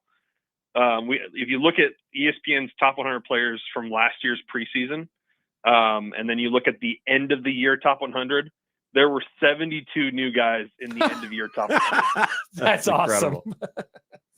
And that's not all just like injuries and busts and stuff. It's just a sport where you just have new guys like Mendoza just rising up really fast, and all of a sudden they're the best players in the country. What a sport! Because a lot of times, it's a regional thing where you're focused on the team that you're following, or maybe even the conference at large, and you won't even know that this person is having like a really great year until, I don't know, October, November. You're like, oh, right, this guy exists, and he's one of the best. Ashton Genty guy is running for lots of yards. He's one of the best He was one of the best 5 players in the country, and you don't even know he exists until like November. Right, and then like 2 games in, you're like, oh, I guess he's going to New York for the Heisman. That's sick. Yeah. I think, and I don't know that there's a G5 guy this year that fits the bill for that. But I mean, there's that.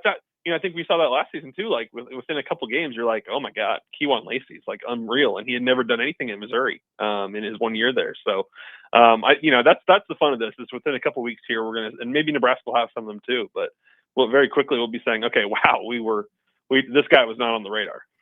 Well, one of the, obviously Trinidad Chambliss is a poster child of that for last year, but the guy for at least maybe the postseason, and he comes in at number 17, and you look at his overall stats, and it's 34 receptions, 679 yards, 4 touchdowns. But ask anyone that watched Charlie Becker play at the end of last year, that guy just looks like an animal. So with somebody like that, some of it just has to be, okay, Surratt's gone, Cooper's gone, next guy up. He looked great at the end of last year, combined with when it mattered the most, he was one of their best players.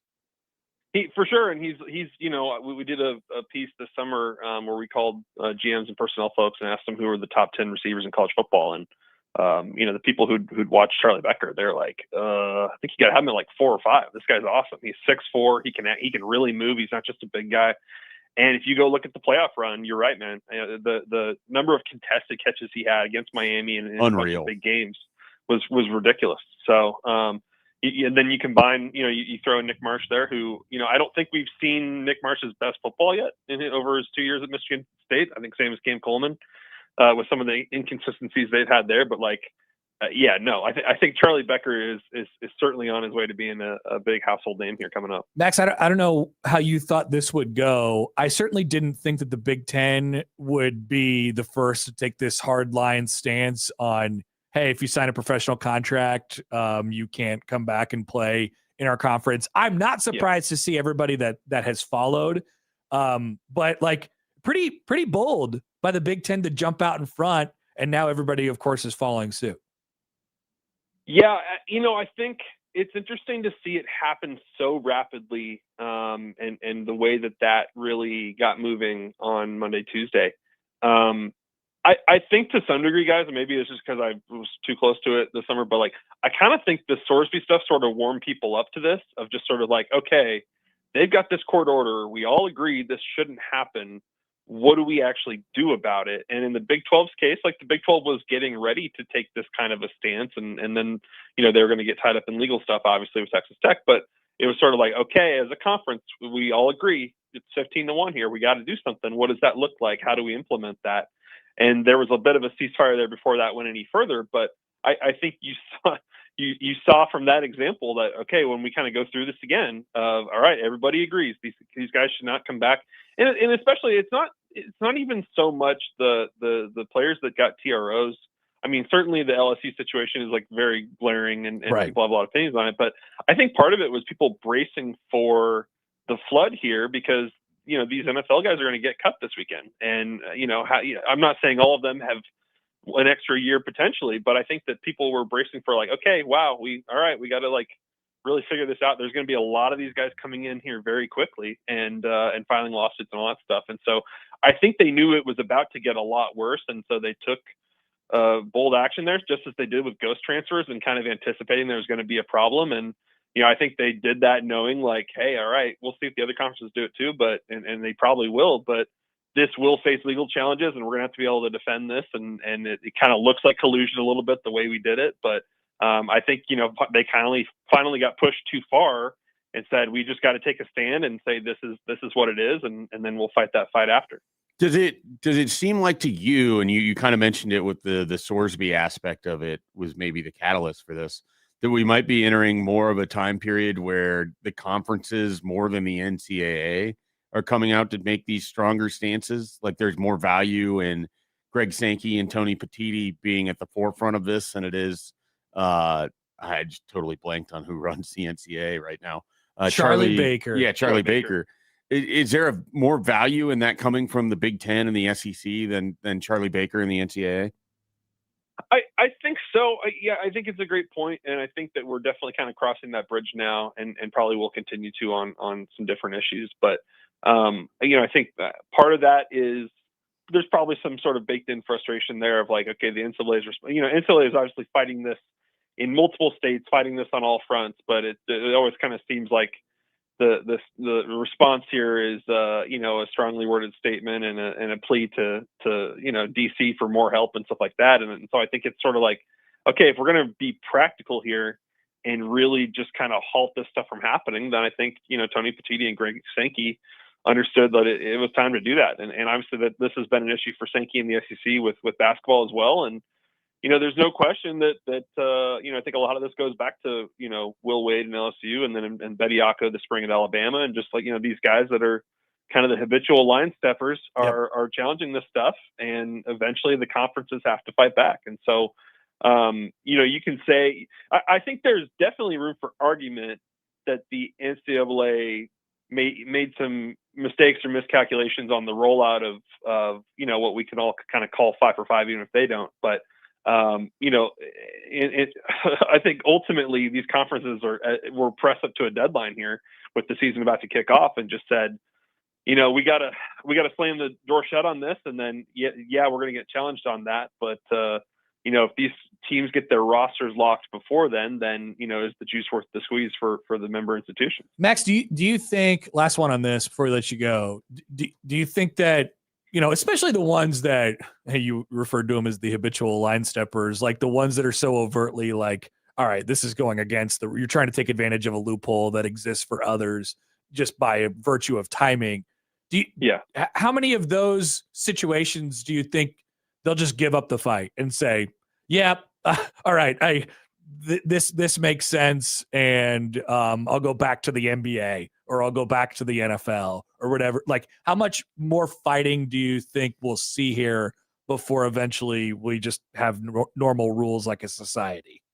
Yeah, it's a great question. And when I was out in Nashville a couple of weeks ago for the personnel recruiting symposium, the annual event for all the you know, GMs and front office folks in college football, you talk to a lot of the GMs right as this stuff was breaking, and they're just sort of like, we don't want to do this. Our head coach doesn't want to do this. We you know, it's a relief that these guys, there isn't going to be a portal window, and we're not going to have to do all this kind of stuff. Like, I think a lot of people are just sort of like, man, it's too late for this. Yep. You know, if this had been June, this would have been a bonanza, and it would have been a huge problem and all that stuff. But I think by the time you get to August and you open camp, it's just sort of like, man, the ship has sailed on some of this stuff. So I think some people are probably a little bit relieved that we didn't want to do it, but we were concerned that our opponents are going to be doing it, and they get better, so we get worse. But there was a nugget the other day that I thought was really funny, which is after all of this stuff from the SEC, like the next day, LSU brought in Blake Cotton, who was a starting corner at Utah, who was a TRO guy. Like after all this, they didn't take the hint, and we're still bringing in visitors from this class of players that went to NFL camp and stuff like that. And so it's sort of like, I don't know. I think I think the spotlight is, very fairly on LSU here of like, all right, are you going to back down on this, or do you need that number 2 tight end? Do you need that number 3 D tackle? Like, do you need to go this far and into the season to keep fighting for these guys, or do you drop it? I think that's there's going to be a lot of curiosity on that with Lane Kiffin. I think there's also going to be a lot of curiosity with LSU basketball, because as you guys have seen, like, what do they have, like 4 or 5 guys on the roster? I mean, they were completely planning for this to be their approach to building in year one. And so, that will be the big question, I think, probably in Louisiana, is just, are they filing new suits or amending suits and dragging this thing out? All right, Max. Well, we have football on this weekend. Yeah. Are we excited to get ready to rock and roll? Like, we'll forget about all this stuff. We'll actually talk about football. Dude, I was on I think on Tuesday night, I was on ACC Network, and like the lead into it was they were talking to Dave Doran about NC State, Virginia. And as I was watching it, I was like, oh, NC State plays Virginia this week. Like, that's cool. You know what I mean? Like, Nice. I just hadn't even really looked at the week 0 schedule, and it's just like, oh my God, it's finally here. What a relief. Should be some good games this weekend. And hopefully everyone can stand down and get back to the sport we all love. ESPN isn't sending you to Ypsilanti to watch Sac State's first MAC game. Is that what I'm understanding here? No, I haven't heard that yet. We'll see. Okay. We'll see. I'm holding out hope for you. All right, Max. Enjoy your weekend, my friend, and we'll talk to you next week. Thanks, guys. Max Olson from ESPN. We'll see if he can get on that direct that is from Lincoln to Ypsilanti. We'll see. Yeah, United carries that, right? Yeah, just get off. Maybe get out at the Detroit International Airport. No. It's direct. It's Lincoln to Ypsilanti. Maybe he wants to go to Palo Alto and he can watch Stanford, Hawaii. Now we're talking. Or maybe he'd rather see New Mexico State versus Florida State. Got options. These are some of your games. All right, we'll take a break. We'll back. We have a couple accountabilities, and we'll get you out of here on a Thursday after this on 1620 The Zone.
We told you that we're gonna have some giveaways over the next couple of weeks, and one of the things that I think I want to do is play clips from Connor Happer classics. Connor Happer classics are movies that I like proportionally more than society, and Mr. Deeds is certainly one of those movies. There's already one I don't want to give it away because I don't want to set people up, but there's one that I know is going to be on this list for sure. Okay, exciting. Also, an Adam Sandler movie. Okay, I don't know which you one. Reference it a lot. What? Just say it. We already said Mr. Deeds, so 51st Date. Oh, definitely. Yeah. Okay. Peanut butter cups. What were you thinking? What were you thinking? I was thinking the one we just added on to the next gen wall the other week regarding Billy Madison. Yeah. See, I don't think I like that proportionally more than Society. It is a good movie. I think I like it less than Society. I like it. It's never one of the. I don't have any interest in rewatching Billy Madison. It's like a steep drop off from Big Daddy and Waterboy and Happy Gilmore for me. Like it's not in that category. It's got some great quotable lines, though. That's the thing about Billy Madison. I don't find myself like super enjoying the move. Like I don't. It's equal to Society. Society's enjoyment of it is the same as mine, but it does have some great lines. But Mr. Deeds is far ahead of where Society. Proportionately, I like Mr. Deeds way more than Society because you were 12 and watched it a million times on a family road trip. Yeah. To North Carolina. To many places. To many places. All right. Before we get out of here. Mr. Deeds took me everywhere. It was so much Mr. Deeds. I just wanted to watch it over and over and over again. All right. Ladies and gentlemen, it's time for accountability. Okay, so first of all, accountability, we didn't have enough accountability yesterday. Bad job by us. So we came ready with accountability today. Joey, would you like to start? Yes, I'll start. I have a couple. So for some reason, I did not charge my phone last night, and I woke up and my phone was at 77%. Not bad. 77%. But it's not 100. Exactly. That's the downside. Okay, Schaefer, I can already feel what this is something that Mike Schaefer lives with every day. I agree with you, for the record. I have to have a 100% charge every night. No. I just like to start. I have like routinely, I'm trying to charge my stuff overnight. Like I understand that aspect of it. I was expecting a lot lower than 70. So I thought it would be lower than 77. When is the last 77? time you would charge your phone before you had gone to bed? Probably when I'm in the living room. I have like a phone charger stand. I'll just put my phone on. Just keeps it on the charger. Yeah, because Joey's the kind of guy who just keeps it on the charger. It kind of seems like you went to bed and it was already near 100%, and then it just drained down to like 70 or 70. It's not near 100%. 77. It's I know that it's not now. I'm saying that when you went to bed, near 100. How much percentage do you think that you lost in the time of which you were sleeping? I did not pay attention. Yeah, I'm just saying, like I woke up at 10% and I was 7%. surprised to see it at 77%. Anyway, my other accountability. This isn't accountability. Anyway, my other accountability. This is more of an accountability. I love this. So I have cardboard from a package I got from my folks. I got new kitchenware and I broke down the boxes and I was meant to toss it in the cardboard dumpster we have here at work. I have it in my trunk for the last 5 days. You just haven't taken it out. Yeah, I just haven't taken it out. Damn. Well, at least like in your car, like, you know, when we moved in, I had to break down a bunch of boxes for moving. I had a pile in my garage that sat there for like a month and a half that just grew, and because we just kept having more and more boxes, and trash refused to take anything that isn't in the trash can. Yeah. That's right. So I just didn't know what to do, and I didn't drive to dump it off somewhere. Yeah, so I had this cardboard just laying out in my living room for like about a week, and I finally decided to bring it to my car, and now it's been in my car for a week. One step at a time. So I'm making progress. One step every week. But this is a common occurrence for me. The last time I had a chewy cardboard box, and I put it in good use. I had it in the car for like 3 months, and apparently the kitten. Yeah, the kitten was in the parking lot, so I grabbed the box, and there you go. You never know when you might have to adopt a cat. That's true. You never know. You never know. You think it's never, but it might not be never. Andy writes, and Joey will be using that cardboard in the winter to get traction out of the snow. Or maybe he throws it away today. Who knows? Possible. We'll see. All right. I think we both have Schaefer, did you have something in the home I got improvement one. category? So are you familiar with what a stomp rocket is? Oh yeah. My neighbor kids have Yeah. So I'll be over there doing it more than them. So we're outside. We're first Hudson wanted to ride his bike, and so he rode his bike for a little while. And then because he's 2, everything lasts for about 2 minutes, and he wants to do something else. That's right. Then he wanted to play baseball, and we played baseball for a little while. And then he noticed his stomp rocket was outside, and he went over there. He got it, and he decided he wanted to do it, and he put it over between my house and the neighbor's house. Oh, no. And my wife, right before he goes to step on it, was like, hey, just be careful because it could get up on the roof. And it did. His didn't. He's like, Daddy, you do it. You got a lead foot? So there's 3 layers of roof. Like I have 3 layers of roof at my but house. how could you look at that thing and not absolutely crush it? I mean, come on. My thought process is, well, I'm not going to go that. Like I'm a big guy, so it's not going to. I was like, I'll just step on it. It'll be fine. Got it right up into the Gulf Stream. And like there's 3 layers of roof at my house. It is now sitting on the very top. Oh man. And my son just thought this was hilarious. So he went and grabbed the next one, put it on there. Well, I was just staring up at the sky like, I got to get a ladder. I got to get multiple Now you have to ladders. get a ladder. He went and hit, and then he got it on the 2nd level of the roof. So now we have 2 rockets on the roof right now. He wanted to get one on the roof like that. Yeah, he was so proud of himself. So mine, it has to do with the ladder as well. I realized, I was trying to hook up I wanted to get the bicycles out of the way because I realized I don't ride my bike enough. Accountability. You have one on the wall. So I wanted to put the hooks up. So I went to Home Depot on one of my days off and I got the hooks. And did you get a fast rail system or just a standalone? It's just a hook. It's just 2 hooks for 2 bikes. And I realized that first of all, my garage ceiling is pretty high, which is good. But then I realized that I am such a baby that I don't even like climbing up ladders. Oh no. Like I was scared to stand really high on the ladder. I shouldn't laugh. It's funny. I know. Laugh. I was scared to stand really high on the ladder. You have a fear of heights. No, it's like 5 feet. You have a fear of heights. I totally get it. Yeah, I was like, it would have been like standing on top of my own head. That is too high for me. 5.5 feet off the ground. Maybe I need a better ladder. It's an old janky ladder. Okay. So you get one of those fiberglass ladders. I had to be like, Dad, why don't you hook those up? I'm 34 years old. The next time you're worried, just give me a call. I'll come over with I don't want you to better fall off ladder. the ladder. Well, I guess I don't won't want fall my off the dad to ladder. fall off the ladder either. But Yeah, you'd rather have me fall off. he than your knows dad about fall. ladders. I don't know. I'm not good with ladders. You know Good luck about with that, ladders. You just don't want to climb up the ladder. I need a better ladder. That's incredible. I need a ladder in general. Like Like it was his ladder. I've seen you work through your fears before, and you were able to do it to go down a water slide. Yeah. Thank you, Raby. Ladders are sketch. They are. They really are.